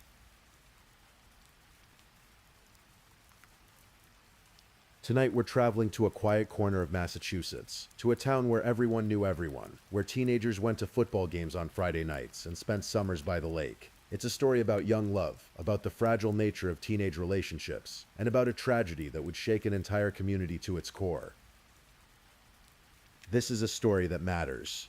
Not because of its darkness, but because of what came after, because of the light that emerged from unspeakable pain. So breathe deeply, let yourself relax, and listen.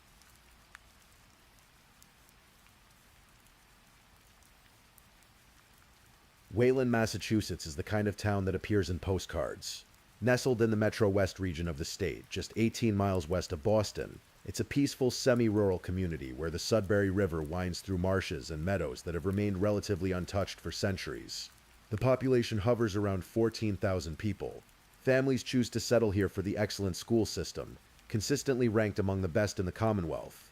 It's a place where parents feel safe, where children ride bikes down tree-lined streets, where neighbors still wave to each other. The town takes pride in its history. Founded in 1638 as part of the Sudbury Plantation, it was incorporated as East Sudbury in 1780 before being renamed Wayland in 1835, after Reverend Francis Wayland, the president of Brown University. The community established one of the first free public libraries in Massachusetts back in 1848. This is a town that values education, community, and the preservation of its natural beauty. In the summer of 2011, Wayland was exactly what it appeared to be, a safe haven. A bedroom community where urban professionals raised their families in quiet comfort. The kind of place where everyone assumed their children were protected from the darker realities of the world. That assumption would be shattered. Lauren Dunn Astley was 18 years old in the summer of 2011. She had just graduated from Wayland High School, and her whole life stretched out before her like an open road. Her friends described her as the girl next door. Warm, kind, creative. She had dreams of becoming a fashion designer, and that fall she was planning to attend Elon University in North Carolina. She worked at Shop 344, a clothing boutique at the Natick Collection Mall. Gaining experience in the industry she hoped to make her career. Lauren was an only child, deeply loved by her parents, Malcolm Astley and Mary Dunn. Malcolm served on the Wayland School Committee, invested in the community that had embraced their family. Lauren sang in her high school's vocal group, her voice carrying through the auditorium at performances. She was part of a tight-knit group of girlfriends who supported each other through the ups and downs of teenage life. She had that rare quality of being genuinely well-liked without trying to be. Nathaniel Fujita, who went by Nate, was also 18. He had been Lauren's boyfriend for 3 years. 3 years is an eternity in high school time, a relationship that spanned the majority of their adolescence. Nate was a football player, graceful and athletic, and he ran track as well. Lauren would sit in the stands watching him play. He would come to her vocal performances. To their friends, they seemed like a natural pair. Nate came from a family that was well respected in the community. His father, Tomohisa Fujita, known as Tomo, was an assistant professor of guitar at the prestigious Berklee College of Music. The two families had grown close over the years, so close that Lauren had even interviewed Nate's father for a school project, a video posted on YouTube in June of 2010. The footage shows a comfortable familiarity, a teenager at ease with what felt like a second family. The relationship between Lauren and Nate had begun when they were just 14 years old in their sophomore year of high school. Malcolm Astley, Lauren's father, would later describe their relationship as having a certain comfort and mellowness. They seemed to understand each other, but like many teenage relationships, it wasn't always smooth. They would break up and get back together, cycling through the emotional intensity that comes with first love. Lauren's closest friends noticed patterns that concerned them. Sometimes Lauren would gush about Nate, saying he was cute and fun. Other times she would vent her frustrations. He was boring, she'd complain. He was on his phone the whole time. She was over it. Her friends created a Facebook thread, a private conversation where they listed all the reasons Lauren should break up with Nate. It was the kind of thing teenage girls do, supporting a friend through relationship troubles, never imagining the consequences that might follow.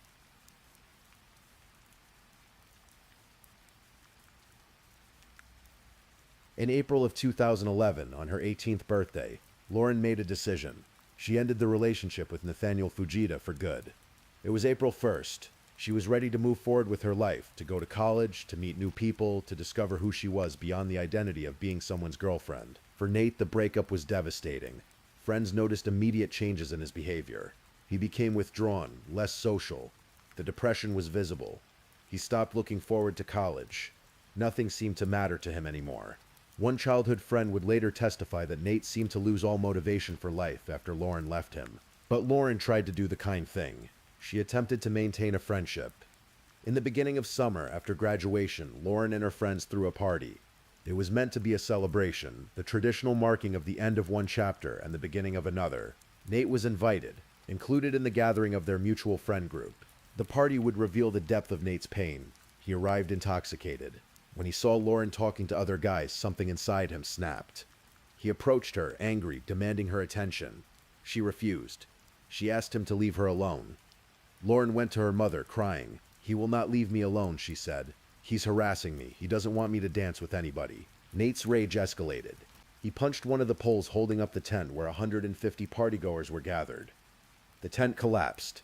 He was asked to leave. Looking back, Lauren's mother, Mary Dunn, would recognize these as warning signs, but at the time she explained the signs were very soft. She thought it was just teenage behavior. In retrospect, she would pay attention to different things. The amount of time Lauren spent at Nate's house instead of her own. The fact that Lauren's best friends didn't like him at all. As summer progressed, Nate's condition worsened. His family became deeply concerned. He stopped hanging out with his friends entirely. He began drinking heavily. His mother, Beth Fujita, was so worried about her son that she took an extraordinary step. She went to Lauren's workplace at the mall and asked if Lauren would be willing to reach out to Nate, to talk to him, to try to understand what was happening to him. Lauren agreed. It was an act of compassion, of friendship, perhaps tinged with guilt about the pain she'd caused. She arranged to meet Nate at his family's home on the evening of July 3rd, 2011.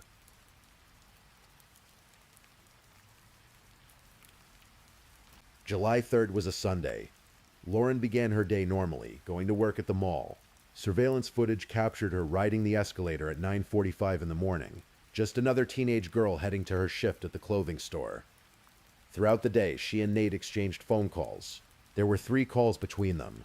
She told her coworkers she planned to meet with him after work.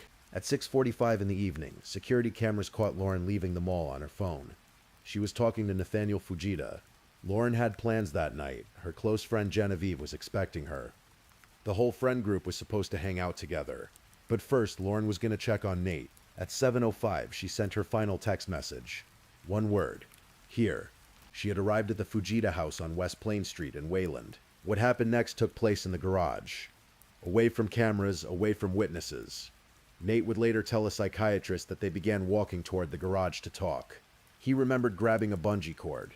He put it around her neck and began strangling her. He described it as though he wasn't in control of himself, as though his body was acting while his mind was disconnected from what was happening.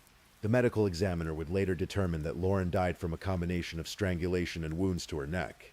The wound was described as horrific, gaping, jagged. After killing Lauren, Nathaniel Fujita engaged in what prosecutors would describe as a calculated cover-up. He took her car keys and drove her Jeep to Wayland Town Beach, where he hid the keys in a storm drain. He changed out of his bloody shoes into another pair of sneakers. He drove Lauren's body to Water Row, a marshy area off Route 27, carrying her body 36 feet into the water. He then drove back home and cleaned up the garage. Later that night, he called his parents and asked them to come home so the family could watch a movie together. He was spotted driving around shirtless with his car windows down and music blaring. He called a cousin, later explaining to prosecutors, "I just wanted to get my mind off of it." When Lauren didn't return home from work that night, her father, Malcolm Astley, filed a missing persons report with the Wayland Police Department. He had been reaching out to her friends, hoping someone had seen her. Around 11 at night, with no word from his daughter, he knew something was terribly wrong. The next morning, July 4th, Independence Day, a bicyclist riding along Water Row made a horrible discovery. Lauren Astley's body, with her throat cut and a bungee cord wrapped around her neck. Police immediately began their investigation. They found Lauren's Jeep at the beach parking lot.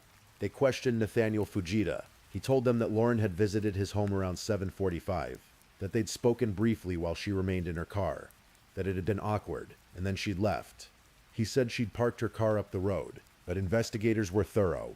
When they searched the Fujita home, they found blood. Blood in the garage near some bungee cords. Blood in the kitchen.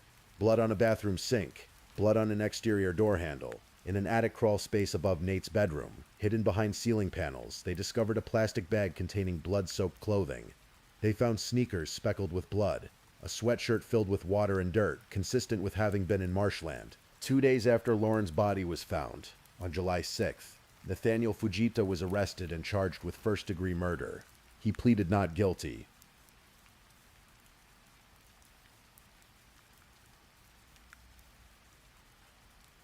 The murder horrified Wayland.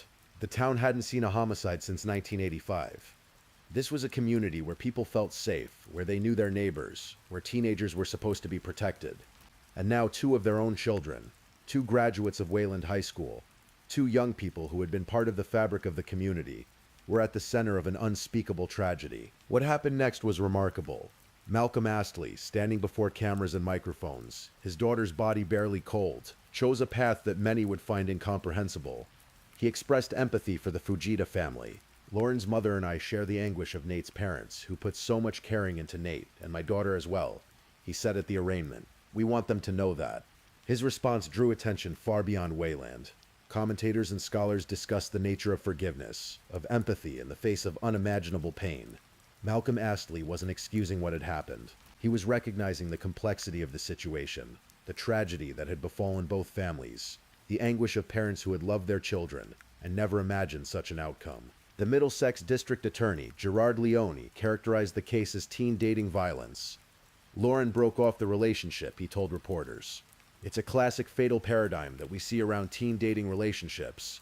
We are very confident it was about power and control. There was no prior indication that Nate had been physically abusive to Lauren during their relationship. No criminal record. No history of violence. But after the breakup, friends had noticed changes. Nate had become less social, angrier. He'd been calling Lauren repeatedly at work. The on-again, off-again nature of their relationship after April had created a pattern of instability. It took 1.5 years for the case to come to trial. On February 13th, 2013, jury selection began. Nathaniel Fujita sat in the courtroom, mostly keeping his face down. When he looked up, his friends from high school said he looked like someone they'd never known. Genevieve Flynn, one of Lauren's close friends, described it this way: "There's 2 different people. There's the Nate that was in high school with us, who was in my homeroom, who would joke around with me, who was on the track team with me. There's that Nate. Then there's the Nate, who I have only really seen in handcuffs and in a courtroom." Prosecutor Lisa McGovern didn't mince words in her opening statement. "This defendant is guilty exactly as charged," she said. "Nathaniel Fujita was hurt by Lauren Astley not coming back to him, and he killed her." The prosecution's case was straightforward. They argued that Nate had been angry about the breakup and had carefully planned Lauren's murder. He had lured her to his home when he knew his parents wouldn't be there. He'd had her park her car out of sight. He'd strangled and stabbed her. He'd disposed of her body. He'd covered his tracks. But the defense took a different approach. Nate's attorney, William Sullivan, admitted from the start that Nathaniel had killed Lauren. "In most murder cases, the question is who. Who did it?" he told the court. "That's not this case. This case, there's going to be 2 questions, why and how." The defense argued that Nathaniel Fujita was not criminally responsible for his actions due to mental illness. They claimed he had experienced a temporary psychotic episode at the time of the killing, that he lacked the ability to control his actions or understand what he was doing. Dr. Wade Myers, a psychiatrist who evaluated Nathaniel after the murder, testified for the defense. He described how Nate had told him about grabbing the bungee cord and strangling Lauren, but that it was as though he wasn't controlling himself. His body was acting while his mind was disconnected. Nate's mother had been so concerned about her son's mental state that she'd taken him to see a psychiatrist before the murder. The defense pointed to depression, daily marijuana use, and repeated brain injuries from playing football as contributing factors to a psychotic break.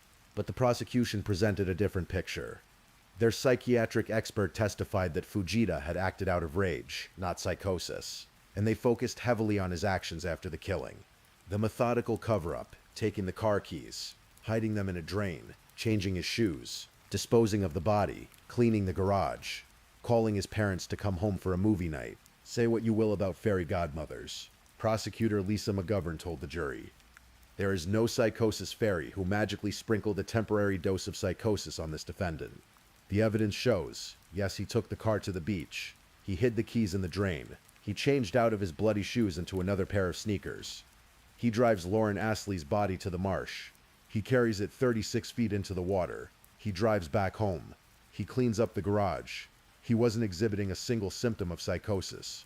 He was criminally responsible." The trial was excruciating for everyone involved. For Lauren's friends and family, listening to the details of her death, testifying about their memories of her. Genevieve Flynn described testifying as incredibly emotional. "I wanted to say the right thing to make sure the right thing happened for her," she said through tears. It was equally agonizing for the Fujita family. George Mattingly, Nate's uncle, would later say that Nate seemed bewildered. "I don't think he understands to this day why the killing of Lauren took place," he said. Malcolm Astley, even in the midst of his grief, maintained his compassionate stance. "Our children make mistakes, even horrible, horrible mistakes," he said. "That doesn't remove our caring." On March 7, 2013, after deliberating the evidence, the jury reached their verdict. They found Nathaniel Fujita guilty of first-degree murder with premeditation and extreme atrocity or cruelty. He was also found guilty on several counts of assault and battery. When the verdict was read, Mary Dunn, Lauren's mother, broke down in tears and hugged the prosecutor. The Fujitas reportedly broke down as well, and they hugged Malcolm Astley before leaving the courtroom. Nathaniel showed no emotion as the verdict was announced. He was led out of the courtroom in handcuffs.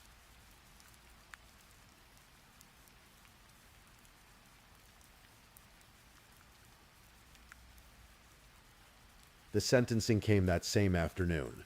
Both of Lauren's parents delivered victim impact statements before the court. Mary Dunn spoke of a loss so profound it defied description.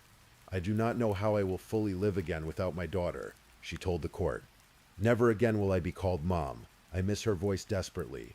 Malcolm Astley suggested that Nathaniel use whatever skills he had to help others while spending the rest of his life in prison. It would be, he said, a notable gift of atonement in Lauren's memory. The sentence was mandatory for first-degree murder, life in prison without the possibility of parole. Nathaniel Fujita was 20 years old. In the years that followed, Malcolm Astley and Mary Dunn chose to channel their grief into something constructive. They created the Lauren Dunn Astley Memorial Fund to promote educational programs on healthy teen relationships, the arts, and community service. The statistics are sobering. According to the National Teen Dating Abuse Helpline, teen dating abuse affects nearly 1.5 million high school students nationwide every year. Many young people don't recognize the warning signs. They don't understand that love shouldn't involve control, isolation, or fear. Malcolm and Mary have traveled to over 250 schools and colleges. They've attended summits. They've met with governors. They used the CBS 48 Hours documentary about Lauren's murder, titled Love to Death, to raise awareness. In Wayland, Lauren's story has become part of the wellness curriculum. Starting in 5th grade, students learn about healthy friendships. As they progress through middle school and high school, the conversations evolve to address unhealthy relationships, dating violence, and warning signs to watch for. Malcolm Astley has become an advocate for young people navigating relationships. When asked what he would tell someone struggling in a relationship, he offers clear advice. If one person's world is shrinking in a relationship, there is a problem, and help should be sought from a trusted peer or adult who knows what the school and community resources are for help. A trusted teacher, a counselor, or a nurse is often a good place to start. The fund has created programs that begin with teaching children about healthy friendships before they even start dating. The idea is to build a foundation of understanding about what respectful relationships look like, so that when romantic relationships begin, young people have the tools to recognize red flags. Students at Wayland High School have responded positively to these programs. One student said, "I found it quite informative and helpful in knowing how to get out of unhealthy relationships. The discussions we had in class were rather eye-opening regarding what people deemed healthy or not. So healthy. I'm very glad it's offered at the high school." A mural honoring Lauren was created by her friends on an exterior wall of the Wayland High School courtyard. It stands as a permanent reminder of a life that held so much promise, and of the importance of recognizing when relationships become dangerous.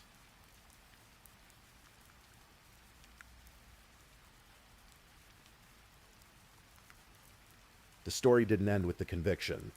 In 2015, while serving his sentence in a New Hampshire prison due to a Department of Correction agreement between Massachusetts and New Hampshire, Nathaniel Fujita was found in his cell mute, non-responsive and rigidly posturing. He was taken to an emergency room and given antipsychotic medication. He improved and was returned to the prison. But this was, according to his later legal filings, the beginning of a 2-year period of severe psychiatric crisis. Initially, facility staff believed he was malingering, exaggerating symptoms. They didn't give him antipsychotic medication for nearly a year and a half. During this time, records showed that Fujita was often mute, sometimes exhibited hypersexual behavior, stopped showering, and his cell became covered with food, feces, and urine. At one point, he lost 27 pounds in a 4-month period.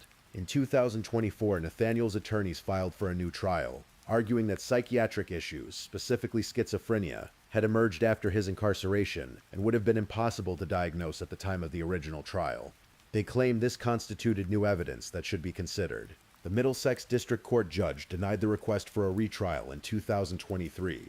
Fujita's attorneys appealed to the Massachusetts Supreme Judicial Court in June of 2024, claiming the judge had been negligent and applied faulty reasoning. Additionally, in 2024, Massachusetts law changed in a way that could affect Fujita's sentence. The court raised the minimum age to be sentenced to life in prison without parole to 21. This meant that anyone sentenced to life without parole when they were under 21 became eligible for a chance at parole if the crime was committed before July 25, 2014. Lauren's friends responded to the appeal with a joint statement. Not only does asking for an appeal based on an admitted faked or exaggerated mental illness give folks suffering from these real diseases a bad rap and make their paths harder, but it makes it even more clear how selfish he is. They wrote, "We have never heard one iota of regret or responsibility from him. We don't expect to." As of early 2025, prosecutors had asked the Supreme Judicial Court to uphold the lower court's denial of a retrial. A hearing date had not yet been set.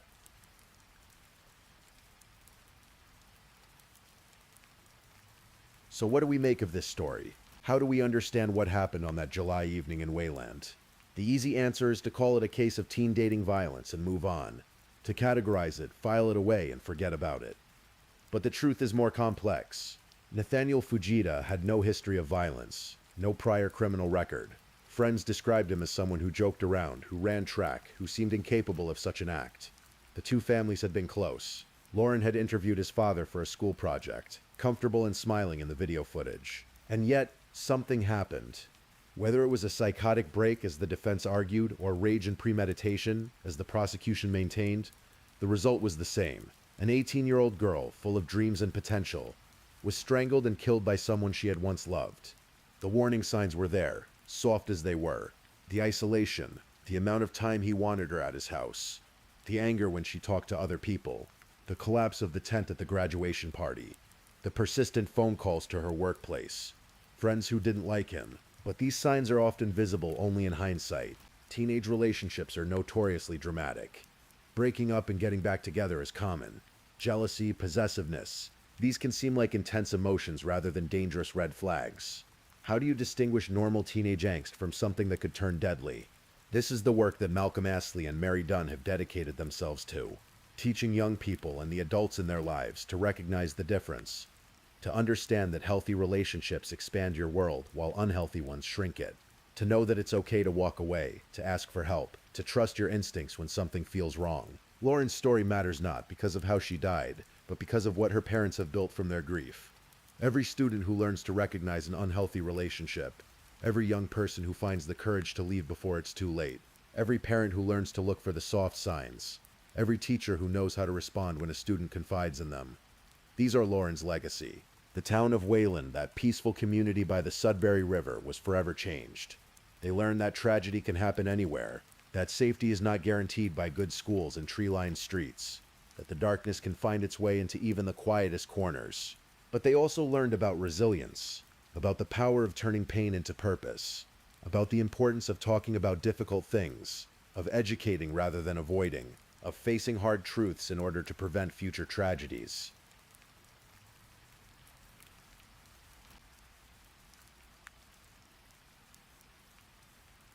As you drift towards sleep tonight, let this story settle in your mind, not as a tale of horror, but as a reminder of the fragility of life and the importance of compassion.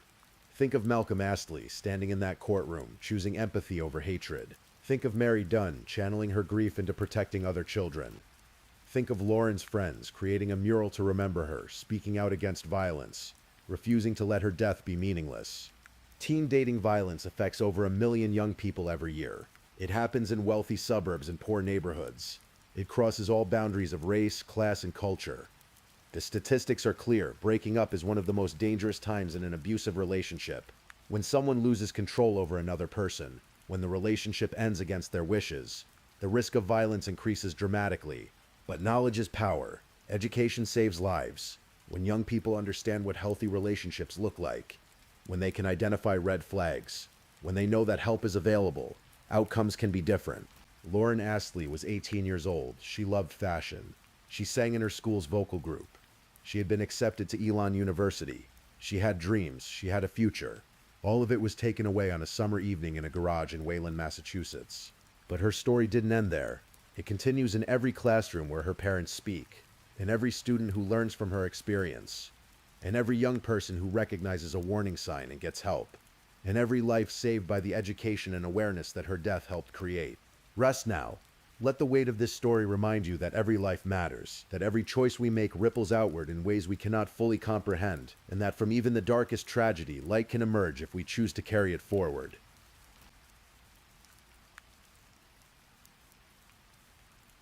Please, I'm just putting it out there.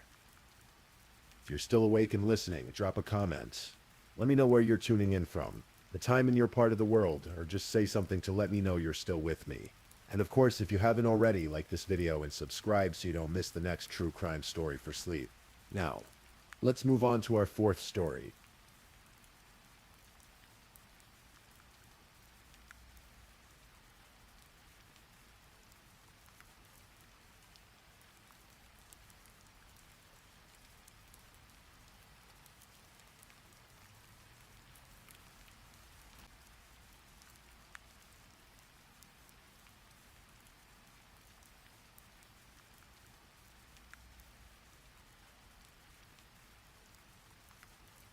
Story 4. The Disappearance and Murder of Katelyn Markham. Tonight we're going to explore a case that unfolded over more than a decade. A mystery that gripped a small Ohio community and left a family searching desperately for answers. This is the story of Katelyn Markham, a vibrant young artist, whose life was tragically cut short, and the long winding path to justice that followed.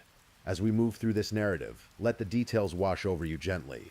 There's no need to hold on to every word. Just let the story carry you along. Take another breath, let your eyes close, and let's begin.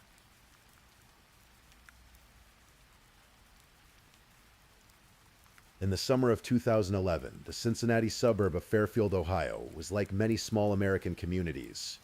With a population of just over 40,000 people, it was the kind of place where neighbors knew each other, where children played in tree-lined streets, and where life moved at a comfortable, predictable pace. In this quiet community lived a young woman named Katelyn Markham.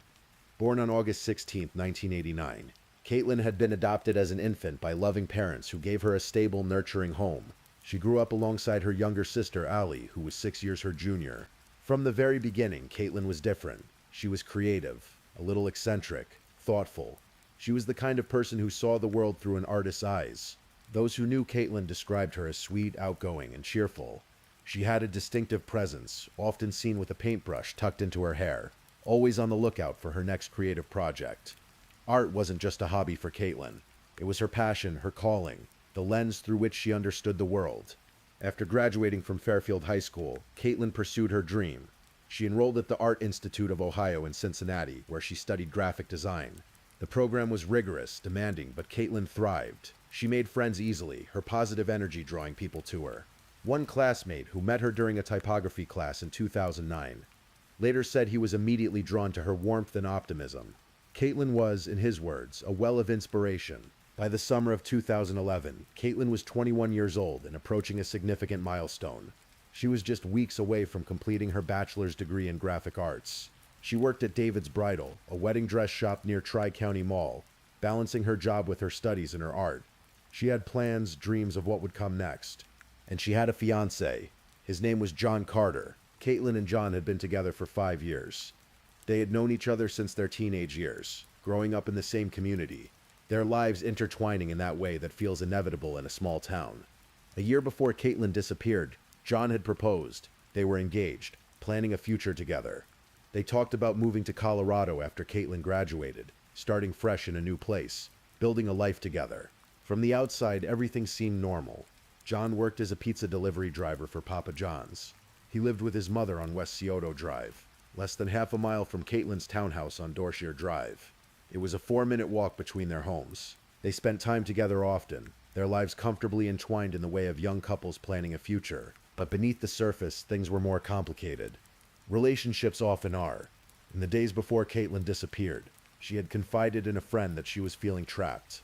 She was reconsidering the move to Colorado. She was tired, uncertain about the relationship, questioning whether this was truly what she wanted. She kept these doubts private, not wanting to hurt John, not wanting to cause a scene. But the doubts were there, growing. In John's friend group, people understood something important about him. As one friend would later tell investigators, if Katelyn were to break up with John, it would be catastrophic. Absolutely catastrophic.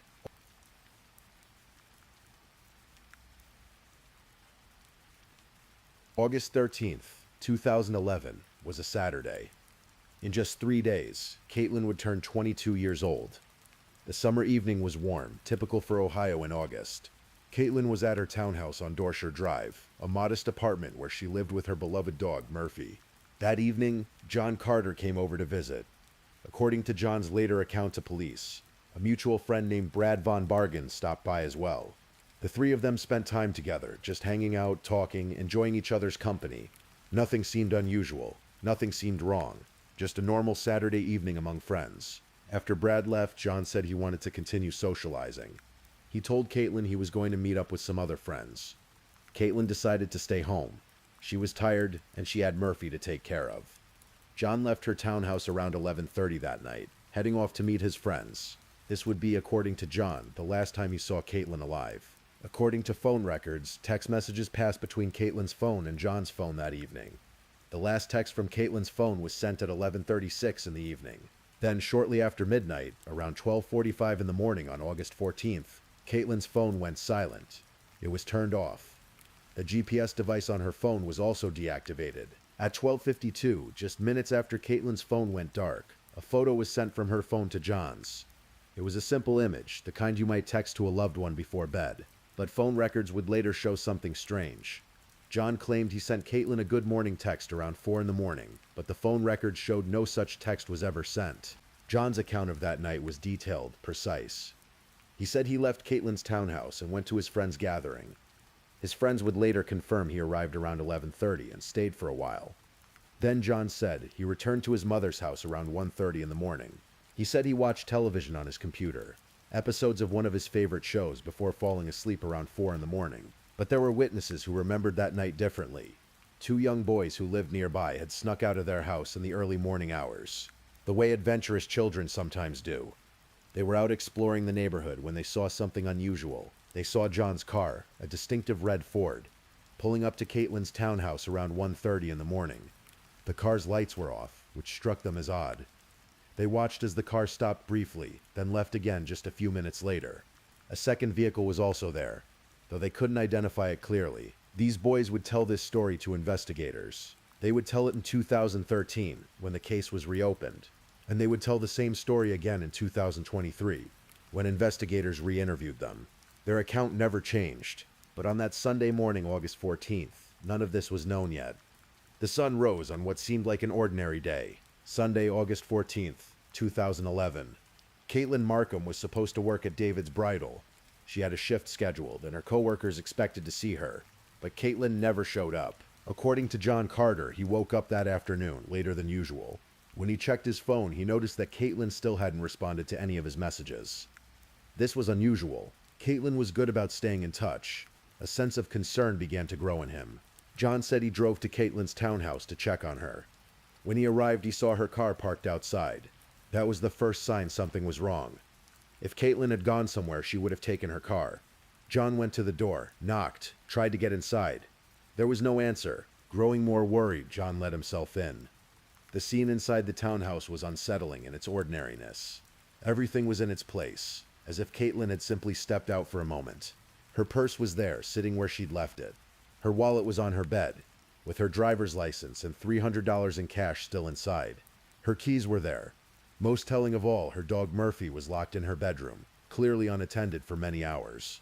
The only thing missing was Katelyn herself and her cell phone. At 7:59 that evening, John Carter called 911. The recording of that call would be played many times over the years that followed. In it, John's voice sounds urgent, worried. "My fiancée is missing," he tells the dispatcher. "I can't find her anywhere." He explains that he knows police usually wait 24 hours before taking a missing person report, but he insists something is wrong. When Fairfield police officers arrived at the townhouse, they found the scene just as John had described it. Katelyn's belongings were all there. Her car, her purse, her wallet, her keys.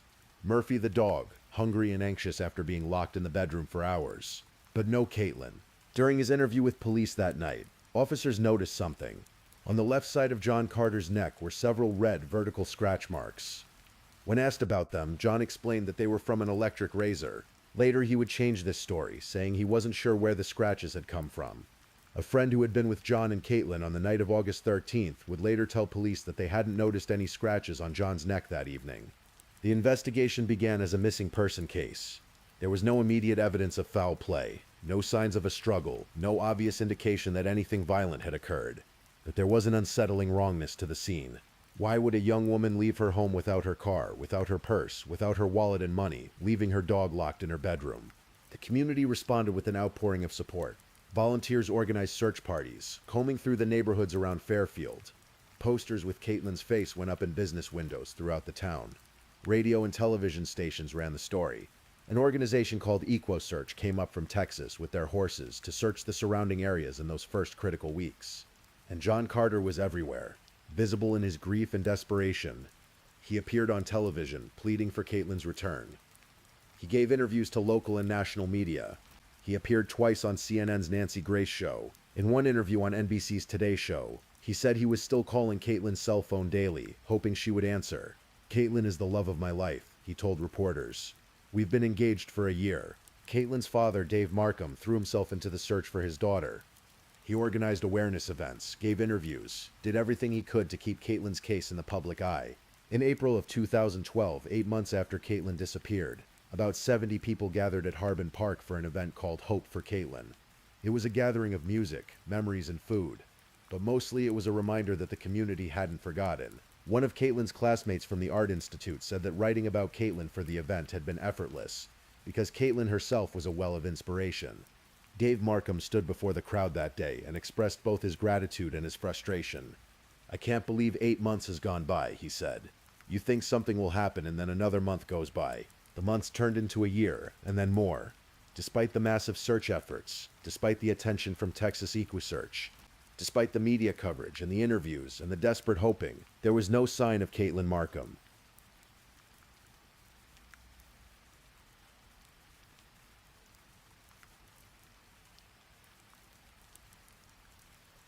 Sunday, April 7th, 2013, nearly 20 months after Katelyn Markham disappeared. A couple was spending their morning in a wooded area near Big Cedar Creek in Cedar Grove, Indiana. They were looking for scrap metal, aluminum cans, anything they could collect and sell. The area was remote, about 30 miles west of Fairfield, Ohio. It was the kind of place people didn't often visit, cluttered with trash and debris along the creek bed. Andy Hicks, one of the scrap metal collectors, noticed something among the aluminum cans and garbage. It was a jawbone, a human jawbone. Police were called immediately. Indiana State Police, along with investigators from Fairfield, descended on the scene. What they found was devastating. Skeletal remains, partially decomposed and scattered, lay in the wooded area. There was a plastic bag over the skull. The remains had clearly been there for a considerable time, exposed to the elements and wildlife. On April 10, 2013, the remains were positively identified through dental records. They belonged to Katelyn Markham. The missing woman posters that had hung in Fairfield business windows for nearly 2 years no longer represented hope. They were now a memorial. Dave Markham addressed a crowd of supporters at Fairfield West Baptist Church that evening. "Although we are glad to have Katelyn home," he said, his voice heavy with grief, "we always had the hope to be able to see her again." Karen Winkler, the mother of John Carter, also spoke about the discovery.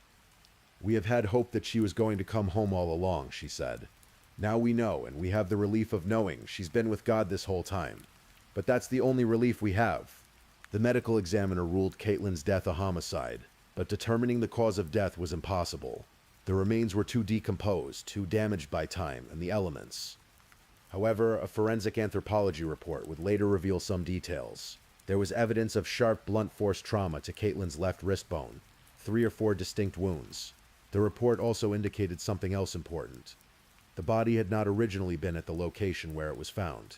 It had been moved, placed there after death. The location itself was significant. The wooded area near Big Cedar Creek was less than 2 miles from a farm owned by John Carter's family. The most direct route from John Carter's mother's house on West Scioto Drive to his father's farm in the area passed directly over Big Cedar Road, the road where Katelyn's body had been discovered. With Katelyn's remains found and her death confirmed as a homicide, the case took on new urgency. But the investigation was complicated. There was no clear cause of death. There was no physical evidence directly linking anyone to the crime. There were suspicions, theories, people of interest, but nothing concrete enough to make an arrest. John Carter cooperated with the investigation, at least on the surface. He gave interviews to police. He took polygraph tests. The first polygraph was administered on September 19th, 2011, just over a month after Katelyn disappeared. According to investigators, Carter showed deceptive responses. He took a second polygraph on February 27th, 2014. Again, deceptive responses. A third polygraph was administered on January 28th, 2021. This time, Carter specifically showed deceptive responses when asked whether he had disposed of Katelyn's body on Big Cedar Road. Despite these results, despite the suspicions, despite the circumstantial evidence beginning to accumulate, no arrest was made. The case grew cold. Years passed. The investigation moved from the Fairfield Police Department to the Butler County Sheriff's Office in 2015. And then to the Butler County Prosecutor's Office in 2020. Different investigators looked at the evidence with fresh eyes, re-interviewed witnesses, searched for new leads, and slowly, painstakingly, a case began to take shape. When Butler County Prosecutor Michael Gamoser took over the case in 2020, he assigned his investigators to start from the beginning. They would review every piece of evidence, every witness statement, every detail that had been collected over the years, and they would look for what had been missed. Lead investigator Paul Newton began re-interviewing people who had known Katelyn and John.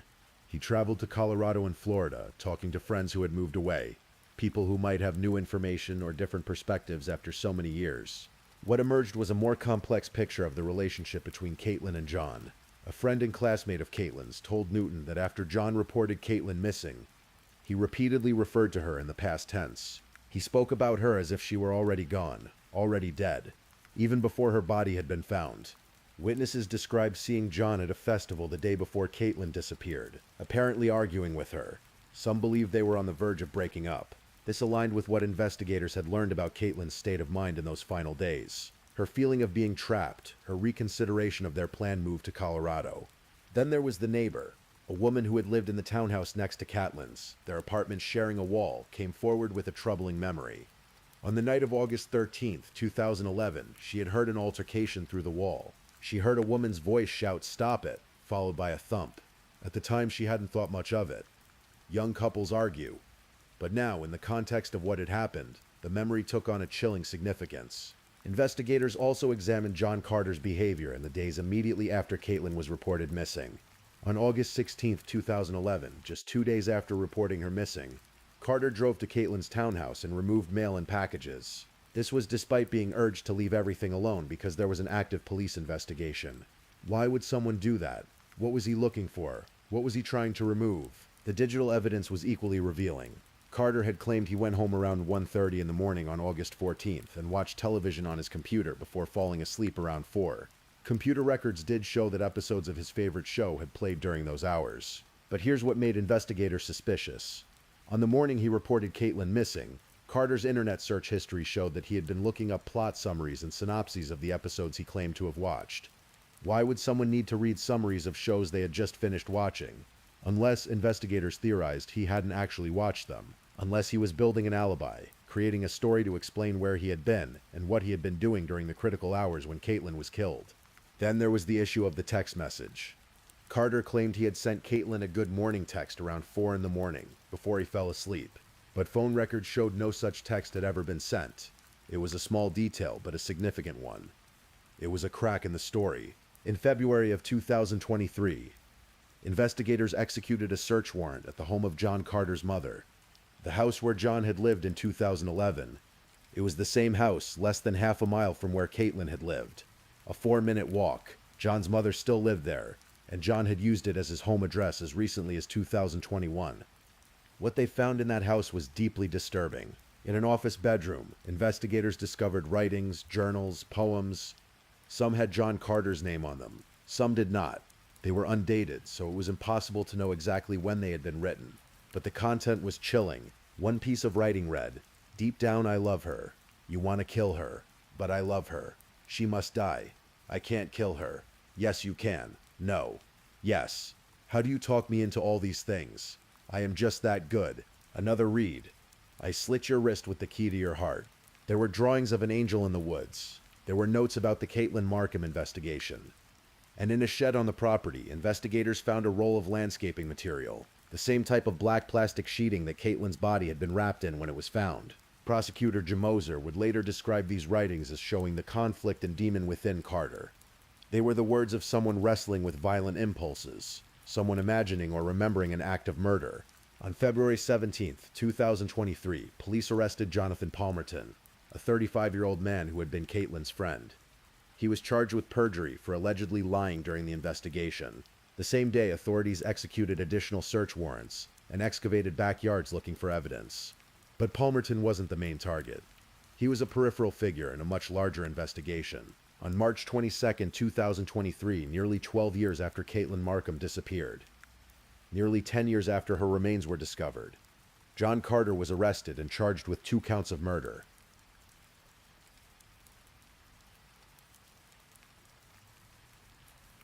The indictment against John Carter outlined 2 theories of murder. The first charge alleged that he had purposely caused Katelyn's death between August 13th and August 14th, 2011. The second charge alleged that he had caused her death as a proximate result of committing felonious assault. Prosecutors believed they knew what had happened, even if they couldn't prove every detail. They believed that on the night of August 13th, an argument had occurred between Katelyn and John at her townhouse. Perhaps she had told him she wanted to end the relationship. Perhaps she had told him she didn't want to move to Colorado. Whatever sparked it, the argument had escalated. The neighbor had heard Katelyn shout, "Stop it," through the wall, followed by a thump. Investigators believed this was the moment of the assault. John Carter, faced with the prospect of Katelyn leaving him, something his friends said would be catastrophic for him, had attacked her. The forensic anthropology report showed trauma to Katelyn's wrist, consistent with defensive wounds. The writings found in Carter's home mentioned slitting wrists. While the exact cause of death couldn't be determined due to decomposition, prosecutors believed Carter had killed Katelyn through physical violence and force. Then they believed Carter had wrapped Katelyn's body in black plastic landscaping material that matched what was found in his mother's shed. He had placed her body in his car, the red Ford that the 2 boys had seen returning to Katelyn's townhouse around 1:30 in the morning with its lights off. He had driven her body to the remote wooded area near Big Cedar Creek in Indiana, near his father's farm, and dumped her there. After disposing of the body, Carter had constructed an elaborate cover story. He had set up the alibi of watching television, then later searched for episode summaries to make it seem more believable. He had placed Katelyn's phone in a location where it would ping, trying to create the impression that she had left voluntarily. He had called 911 the next evening, playing the role of the concerned fiancé, and for years he had maintained this performance. He had appeared on television, pleading for Katelyn's return. He had participated in searches. He had given interviews to investigators, always cooperative on the surface, but deceptive on every polygraph test. He had lived his life, eventually getting married, becoming a father, all while Katelyn's family suffered without answers.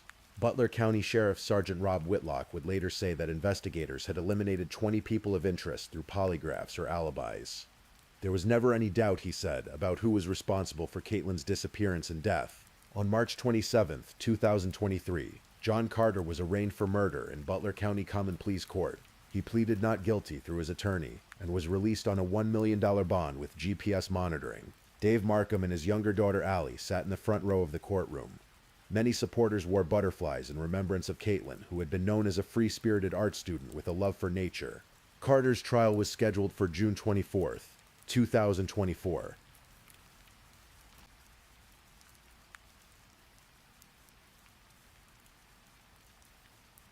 As the trial date approached, both the prosecution and defense knew they faced challenges. For the prosecution, the case was entirely circumstantial. There was no physical evidence directly linking Carter to the murder. There was no DNA, no murder weapon, no eyewitnesses to the crime itself. The cause of death couldn't be determined.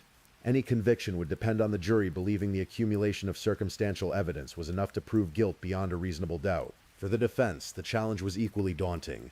The circumstantial evidence was extensive and damning. The journal writings alone were devastating. The deceptive polygraph results, the inconsistencies in Carter's story, the witness accounts, the location of the body near his family's property, all of it painted a clear picture of guilt. In early June 2024, just weeks before the trial was set to begin, negotiations began between the prosecution and defense. Prosecutor Michael Gmoser was willing to offer a deal. Instead of facing 2 counts of murder, which could result in a lengthy prison sentence if convicted, Carter could plead guilty to a single count of involuntary manslaughter. It was a significant reduction in charges. Involuntary manslaughter is a first-degree misdemeanor in Ohio, carrying a maximum sentence of just 3 years in prison. For a man who had been free for 13 years since Katelyn's death, who had built a new life, married, had children, 3 years was a far cry from the potential life sentence he faced if convicted of murder. But the deal came with one crucial element. Carter would have to admit his guilt. He would have to acknowledge that he had caused Katelyn's death. On June 13, 2024, John Carter accepted the plea deal. He pleaded guilty to involuntary manslaughter, admitting that during an assault at Katelyn's Fairfield townhome in August 2011, he had caused her death through physical violence and force. He did not explain how he killed her. He did not explain why. He simply admitted that he had done it.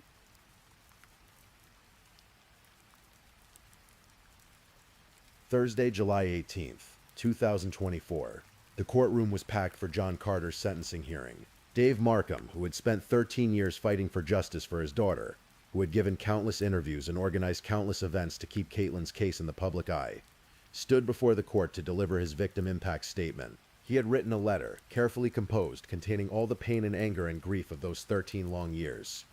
He read it aloud to the court, and to John Carter, who sat silently at the defense table. "Not a day goes by that I don't think of Katelyn," Dave Markham said.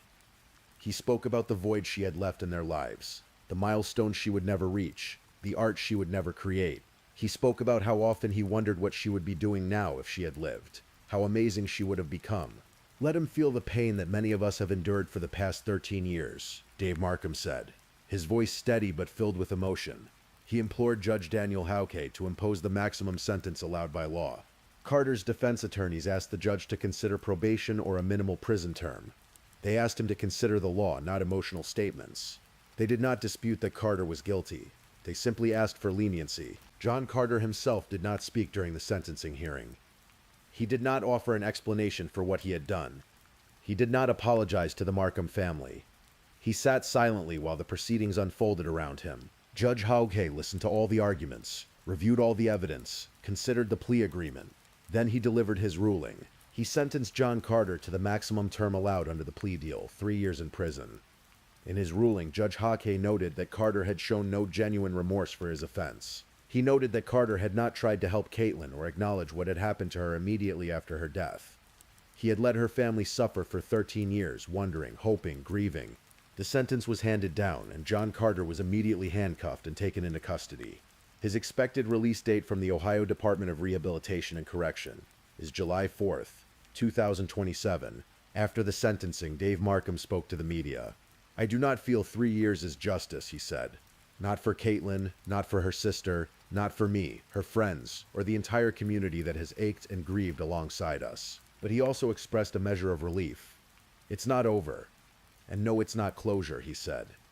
But it's the start of something else to come. Prosecutor G. Moser, facing criticism for accepting a plea deal that resulted in such a light sentence, defended his decision. I know that there's a number of people that will condemn me for taking a plea that only allows them to go to prison for 3 years, he said. To me, whether it's 1 day or 6 days or 6 months or 6 years or 60 years, it was more important to me to get justice by an admission of guilt for Katelyn Markham. The admission of guilt mattered. For 13 years, John Carter had maintained his innocence. He had portrayed himself as a grieving fiancé, a man desperately seeking his lost love. The plea deal, for all its limitations, stripped away that pretense. John Carter had admitted to the world that he had killed Katelyn Markham.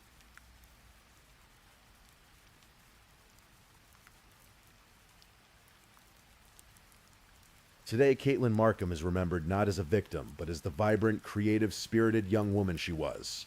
Her friends and family continue to honor her memory through her art. The butterflies that supporters wore at court proceedings became a symbol of Katelyn's free spirit, her love of nature, her artistic soul.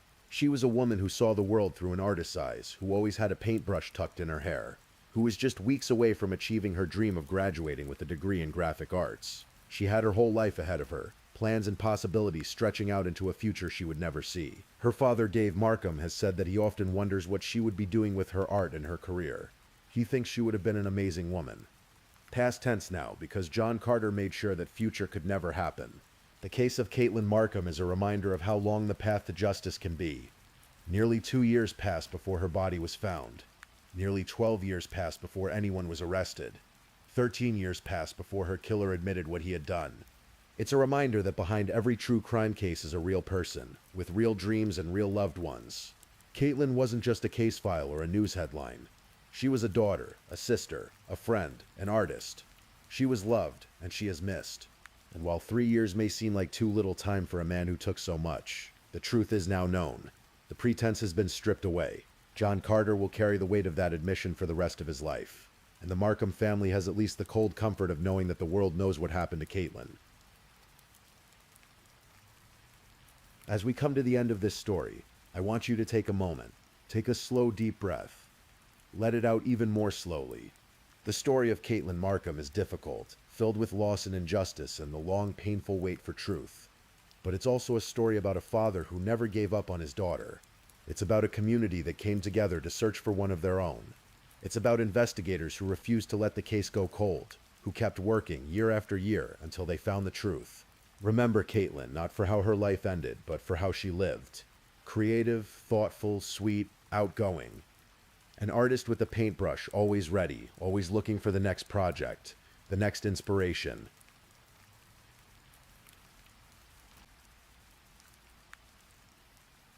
Please, if you're still awake, let's move on to our last story.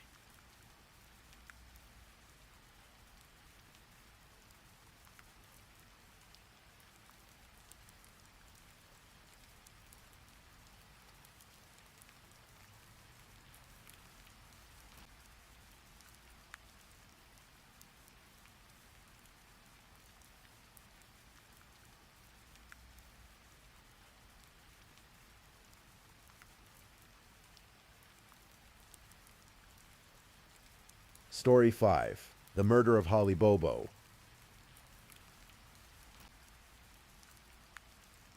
Tonight, we'll explore a story from the small town of Parsons, Tennessee. A story of a young woman whose bright future was stolen one spring morning, and the long, winding path toward truth that followed. This is the story of Holly Bobo. Take a deep breath. Let the tension leave your shoulders. As we journey through this narrative together, allow the gentle cadence of these words to carry you toward rest, even as we explore the shadows of this haunting case. In the rolling hills of West Tennessee, where the landscape stretches out in patches of farmland and dense woods, there lies the community of Darden. It's the kind of place where neighbors know each other by name, where church on Sunday brings the community together, and where families build their lives slowly, deliberately, with their own hands. This was the world Holly Lynn Bobo was born into on October 12th, 1990. Her parents, Karen and Dana Bobo, had literally built their home themselves. Board by board, nail by nail, they created the place where they would raise their family. It sat on a quiet road called Swan Johnson Road, surrounded by woods and the kind of peaceful countryside that makes you believe the worst troubles of the world couldn't possibly reach you there. Holly grew up alongside her older brother Clint, who was born 5 years before her in 1985. The Bobo children spent their days the way children in rural Tennessee do, riding horses through the fields, fishing in nearby creeks, exploring the woods on ATVs, their laughter echoing through the trees. They were a close family, active in their local church, the Corinth Baptist Church, where Holly would often sing gospel songs, her voice rising clear and pure above the congregation. Karen Bobo was an elementary school teacher, beloved by her students and respected in the community. She and Holly shared a bond that went beyond the typical mother-daughter relationship. Friends would say they could finish each other's sentences, that they moved through the world in a kind of synchronicity that only the luckiest families experience. Holly was in every sense her mother's daughter. As Holly grew older, her gentle nature and strong moral compass became evident to everyone who knew her. In high school at Scotts Hill High, she maintained one of the highest grade point averages in her graduating class. But it wasn't just her academic success that people remembered. Holly was the kind of student who wouldn't even let her friends copy her homework because she believed it was wrong. She had principles, and she lived by them, even when it would have been easier not to. Friends described her as someone who inspired others to be themselves, to be bold, to stand up for what they believed in. She had blonde hair that fell to her shoulders, bright blue eyes, and a smile that seemed to light up whatever room she entered. She stood 5 feet 3 inches tall and weighed approximately 110 pounds, petite but full of life and determination. By the spring of 2011, Holly was 20 years old and pursuing her dream of becoming a nurse. She was enrolled at the University of Tennessee at Martin Parsons Center, studying diligently, working toward a future where she could help people, ease suffering, make a difference. She had a boyfriend named Drew Scott, and their relationship seemed solid, filled with the kind of simple happiness that young love brings. Everything about Holly's life suggested a bright future stretching out before her. She was on the cusp of everything, her whole life waiting to unfold. And then came April 13th, 2011.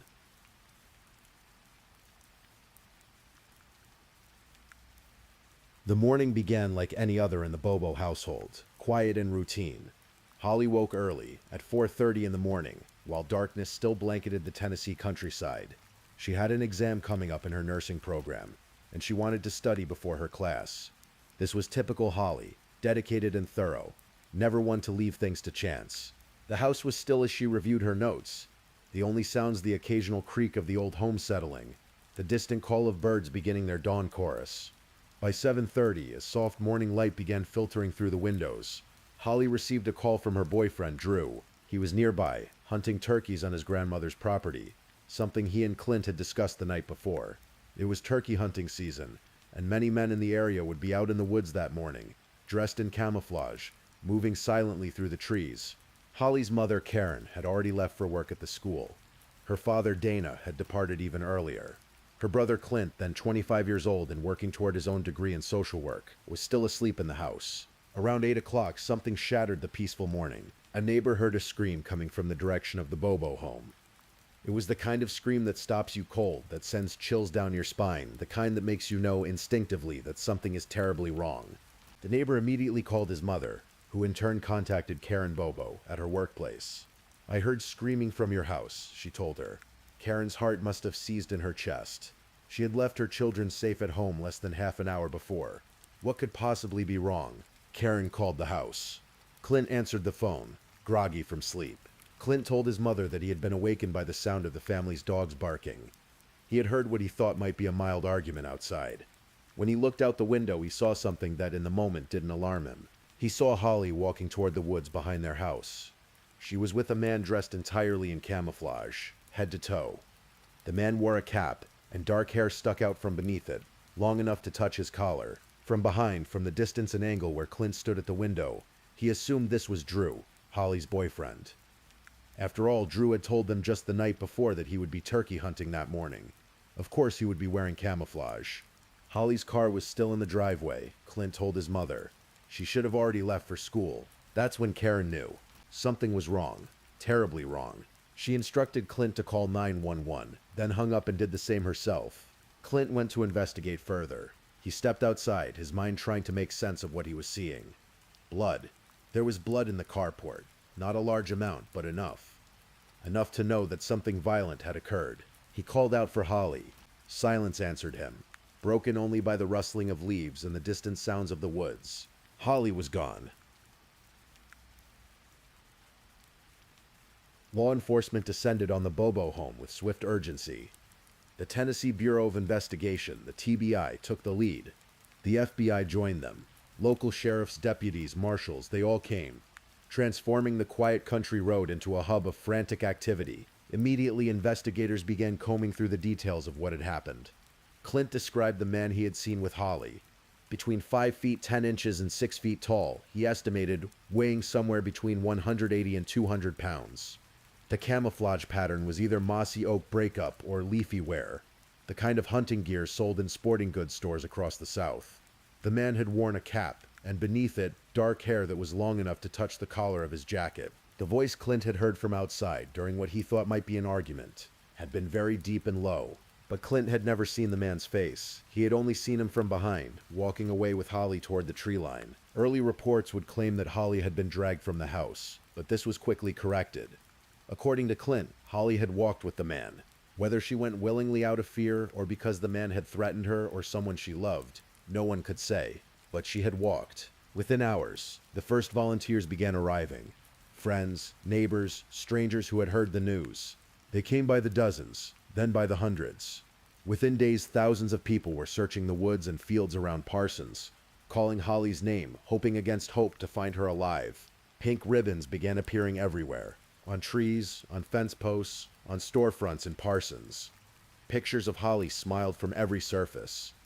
The reward for information grew rapidly. First $25,000 from the community. Then Tennessee Governor Bill Haslam added $50,000 more. Eventually the reward would reach $85,000. The search was massive, one of the largest manhunts in Tennessee history. They searched along roads through dense forests across farmland. They dragged ponds and streams. They used helicopters, search dogs, ground-penetrating radar, and they found things. Holly's lunchbox, discovered along a roadside. Her cell phone and its SIM card, which had been removed, found separately. The SIM card's last ping came from a specific area, giving investigators a possible direction. Her homework and school papers, scattered. A receipt with her name on it. Even pieces of her clothing. Each discovery was like a breadcrumb, a clue that might lead them to her. But Holly herself remained missing. Days turned into weeks. Weeks turned into months. The investigation was painstaking. The TBI set up a command center in Parsons that remained staffed day and night. Tips poured in, hundreds of them, and each one had to be investigated, tracked down, ruled out, or followed up. Suspicion inevitably turned toward those closest to Holly. Clint Bobo found himself under intense scrutiny. He was the last person to see her. His story about what he had witnessed seemed to shift slightly as he tried to remember more details, which investigators viewed with suspicion. They asked him to take a polygraph test. He took it. They asked him to take another. He took that one too. They searched his phone, his computer, checked his clothing for evidence of a struggle. Clint was cleared, but the experience left scars. He would later describe the agony of knowing that while investigators were looking at him, the real perpetrator was getting farther away, covering tracks, disappearing into the fabric of everyday life. The family was devastated. Karen Bobo would later say that Sundays were the hardest because that was when the family had always been together, all day, doing things as a unit. Now there was an empty space where Holly should have been, a silence that filled every room. But they never gave up hope. Not then. They held vigils. They prayed. They kept searching.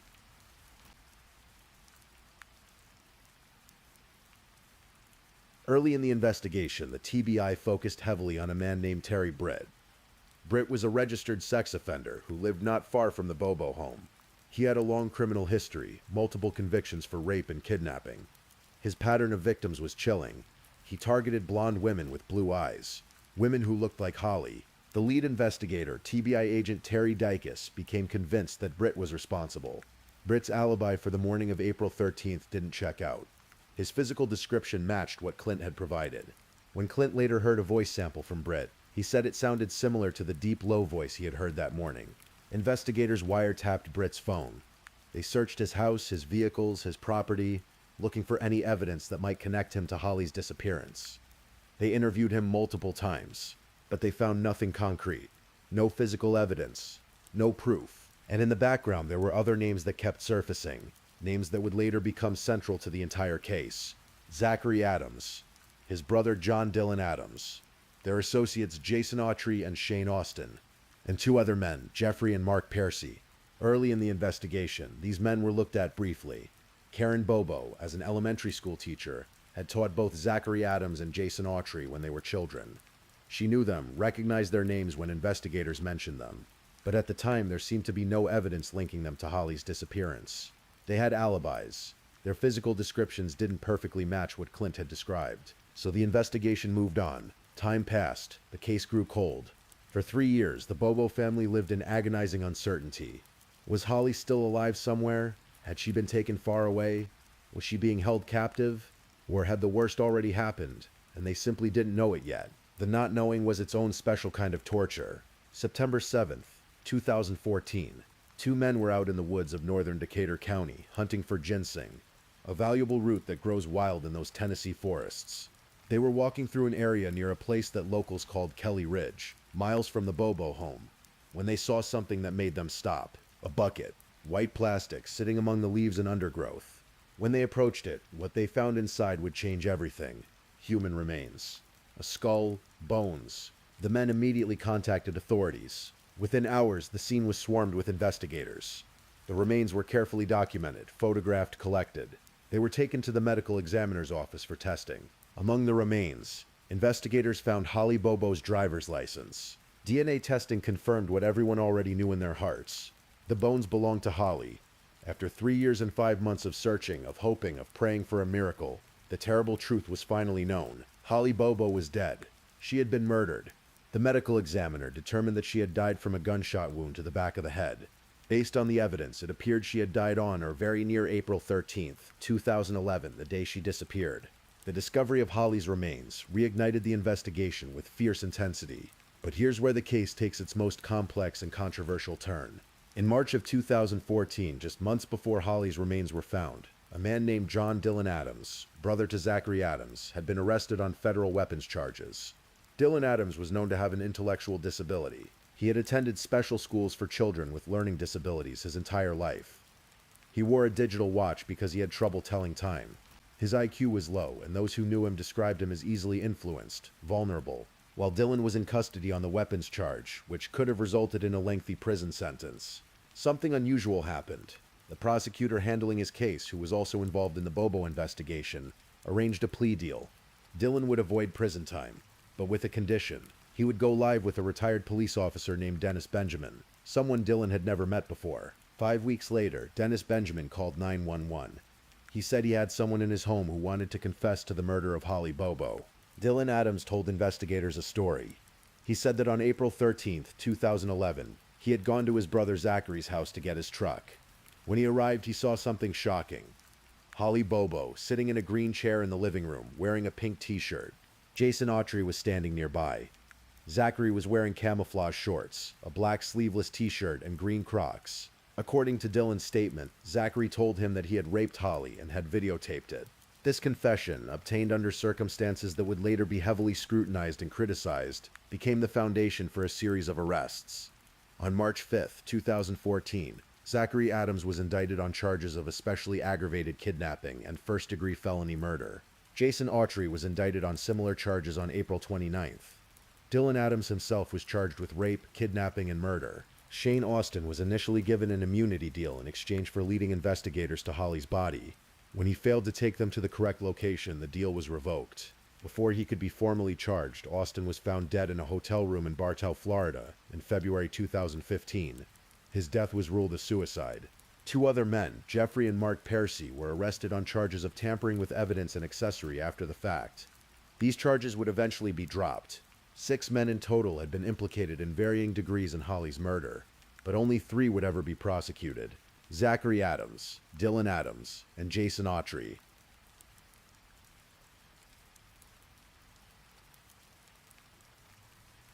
The trial of Zachary Adams began on September 11, 2017, more than 6 years after Holly's disappearance. The courtroom in Savannah, Tennessee was packed. The case had captured national attention. The Bobo family sat in the front row day after day, listening to testimony that would rip open old wounds. The prosecution's case rested heavily on the testimony of Jason Autry, who had agreed to cooperate in exchange for leniency.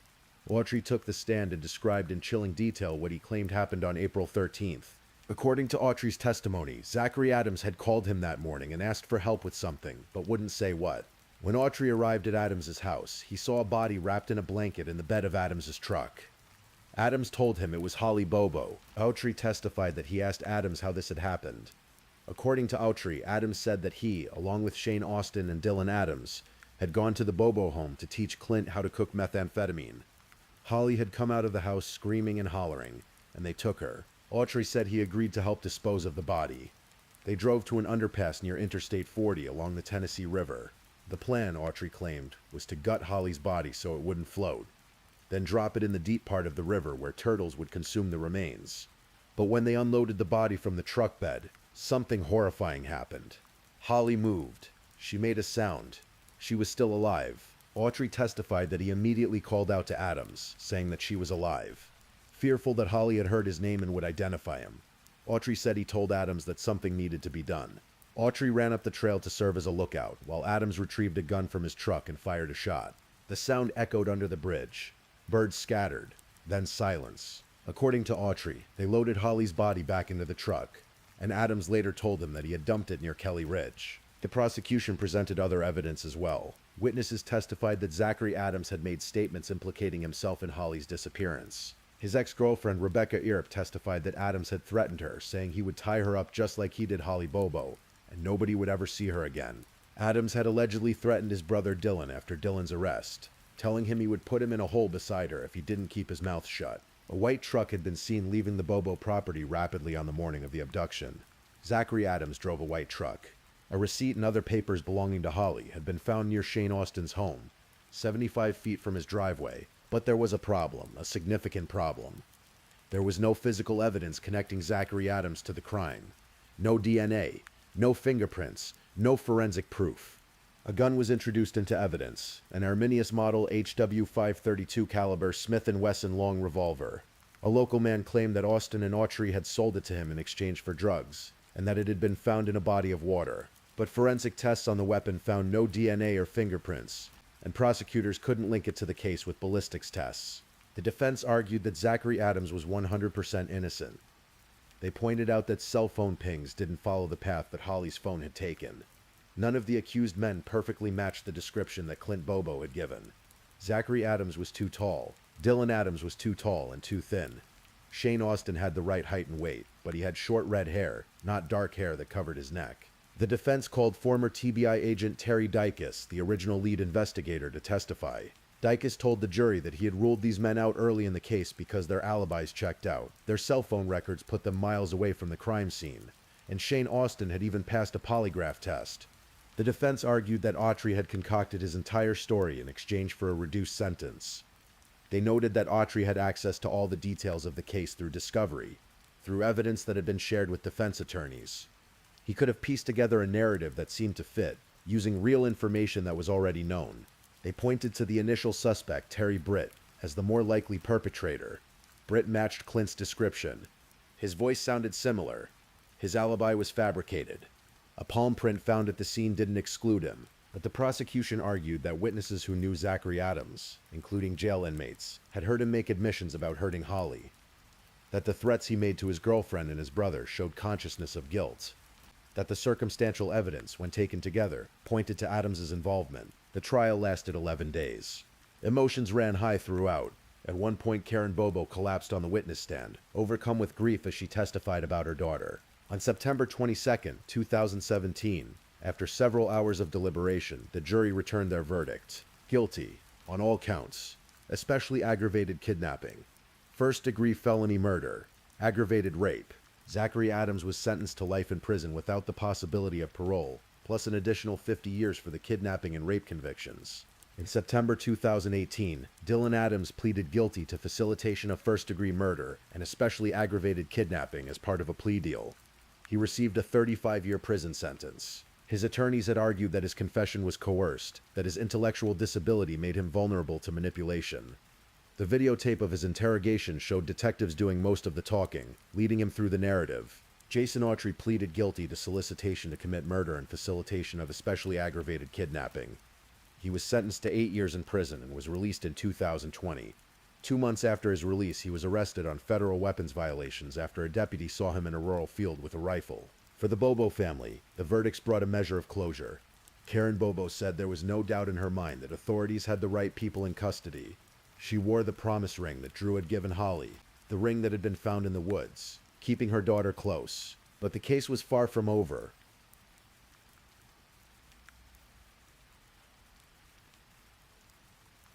In January 2024, 7 years after Zachary Adams' conviction, a stunning development emerged. Jason Autry, the star witness whose testimony had been praised by the trial judge as highly credible, had recanted. He admitted that he had made the entire story up. According to a petition filed by Adams' appellate lawyer, Autry had met with a forensic neuropsychologist named Dr. Katie Spirko in December of the previous year. During their discussions, Autry told her that his testimony at trial had been completely fabricated. Autry claimed that before the trial, his own attorney had told him that he was 95% certain to be convicted on the charges against him. Facing the possibility of spending the rest of his life in prison, Autry said he concocted the story in his jail cell while reviewing discovery evidence. He had access to extensive cell phone data, to maps, to reports, to all the information that had been gathered over years of investigation. He took his actual whereabouts on April 13th, and, in his words, added Holly to it.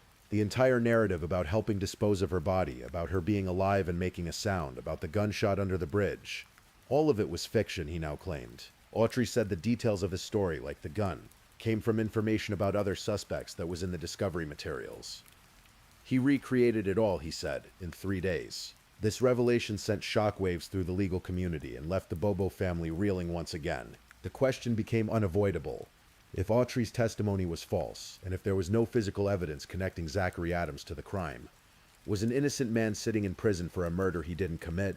Or was this recantation itself a lie? Perhaps guilt catching up with Autry? Perhaps an attempt to somehow undo what he had done? The prosecution argued that Adams would have been convicted even without Autry's testimony. Other witnesses had testified about Adams making incriminating admissions. The circumstantial evidence, they maintained, was sufficient. But courts view recanted testimony with deep suspicion. It creates doubt, reasonable doubt, the kind that can unravel convictions. In June 2024, the case returned to court, the same courtroom where the trial had taken place. Karen and Dana Bobo sat in the gallery once again, having to relive their nightmare as lawyers argued over whether Zachary Adams deserved a new trial. The judge, Circuit Court Judge J. Brent Bradbury, took the matter under advisement. As of now, he has not yet ruled on whether to grant an evidentiary hearing or dismiss the petition. Zachary Adams remains in prison. Jason Autry awaits sentencing on his federal weapons charges. Dylan Adams serves his 35-year sentence. And the truth? The actual truth of what happened to Holly Bobo on that April morning? It remains elusive, shrouded in contradictions and competing narratives.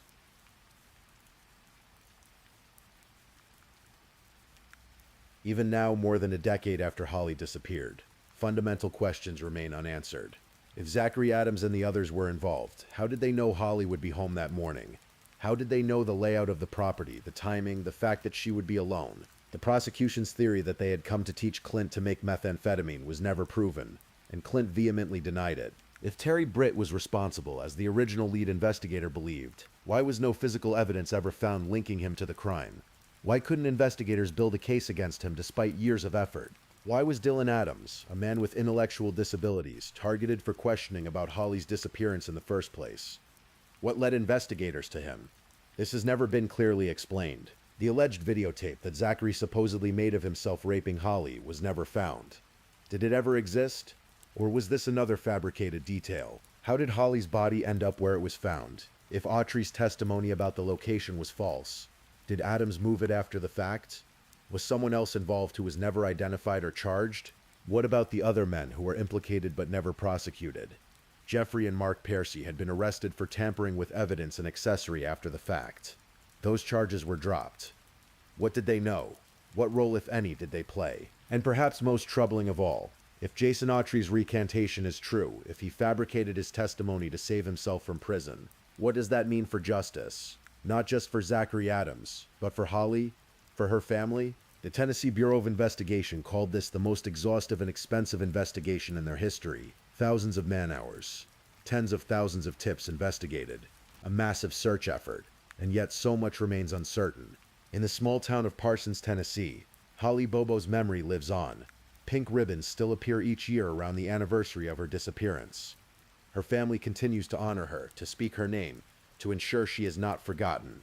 The case exposed the dark underbelly of drug abuse in rural West Tennessee, a world that most residents of these quiet communities didn't know existed in their midst. Witness testimony during the trial painted a disturbing picture of methamphetamine use, of lives destroyed by addiction, of people capable of unspeakable acts.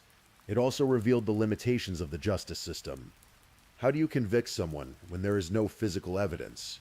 How much weight do you give to witness testimony when those witnesses have their own motivations for talking? How do you balance the need for closure with the possibility that the truth is more complicated than any single narrative can capture? For Karen and Dana Bobo, for Clint, the pain never fully goes away. Karen has said that a part of them is still missing, will always be missing. The world, she said, missed out on one of the sweetest souls she has ever known. Holly wanted to be a nurse. She wanted to help people, to ease suffering, to make the world a little bit better. That dream was stolen from her when she was just 20 years old, when her whole life should have been stretching out before her like an open road.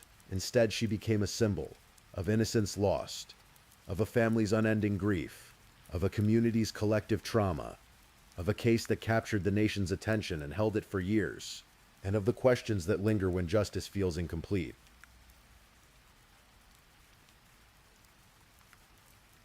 As you drift towards sleep, let yourself release the weight of this story. Let it settle somewhere in the back of your mind. A reminder that the world contains both great beauty and profound darkness. That truth can be elusive, that certainty is sometimes a luxury we cannot afford. Think of Holly on those childhood days, riding horses through Tennessee fields, singing in church, laughing with her mother, her whole future bright and full of possibility.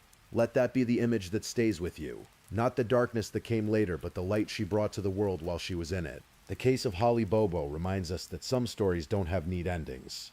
That sometimes, despite our best efforts, despite years of investigation and searching and hoping, we are left with more questions than answers.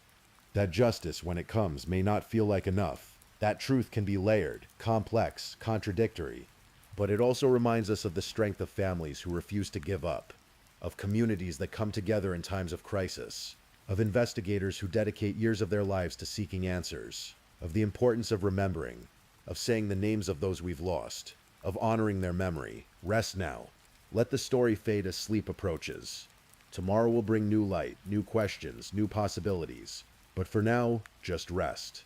Holly's story, like all stories, becomes part of the larger tapestry of human experience. We carry these tales with us, these reminders of fragility and resilience, of darkness and light, of loss and love. And in the carrying, in the remembering, something of those we've lost remains alive. Sleep well, let peace find you in the quiet hours. And may Holly Bobo's memory be a blessing, both to those who knew her and to those who have only heard her story. Good night.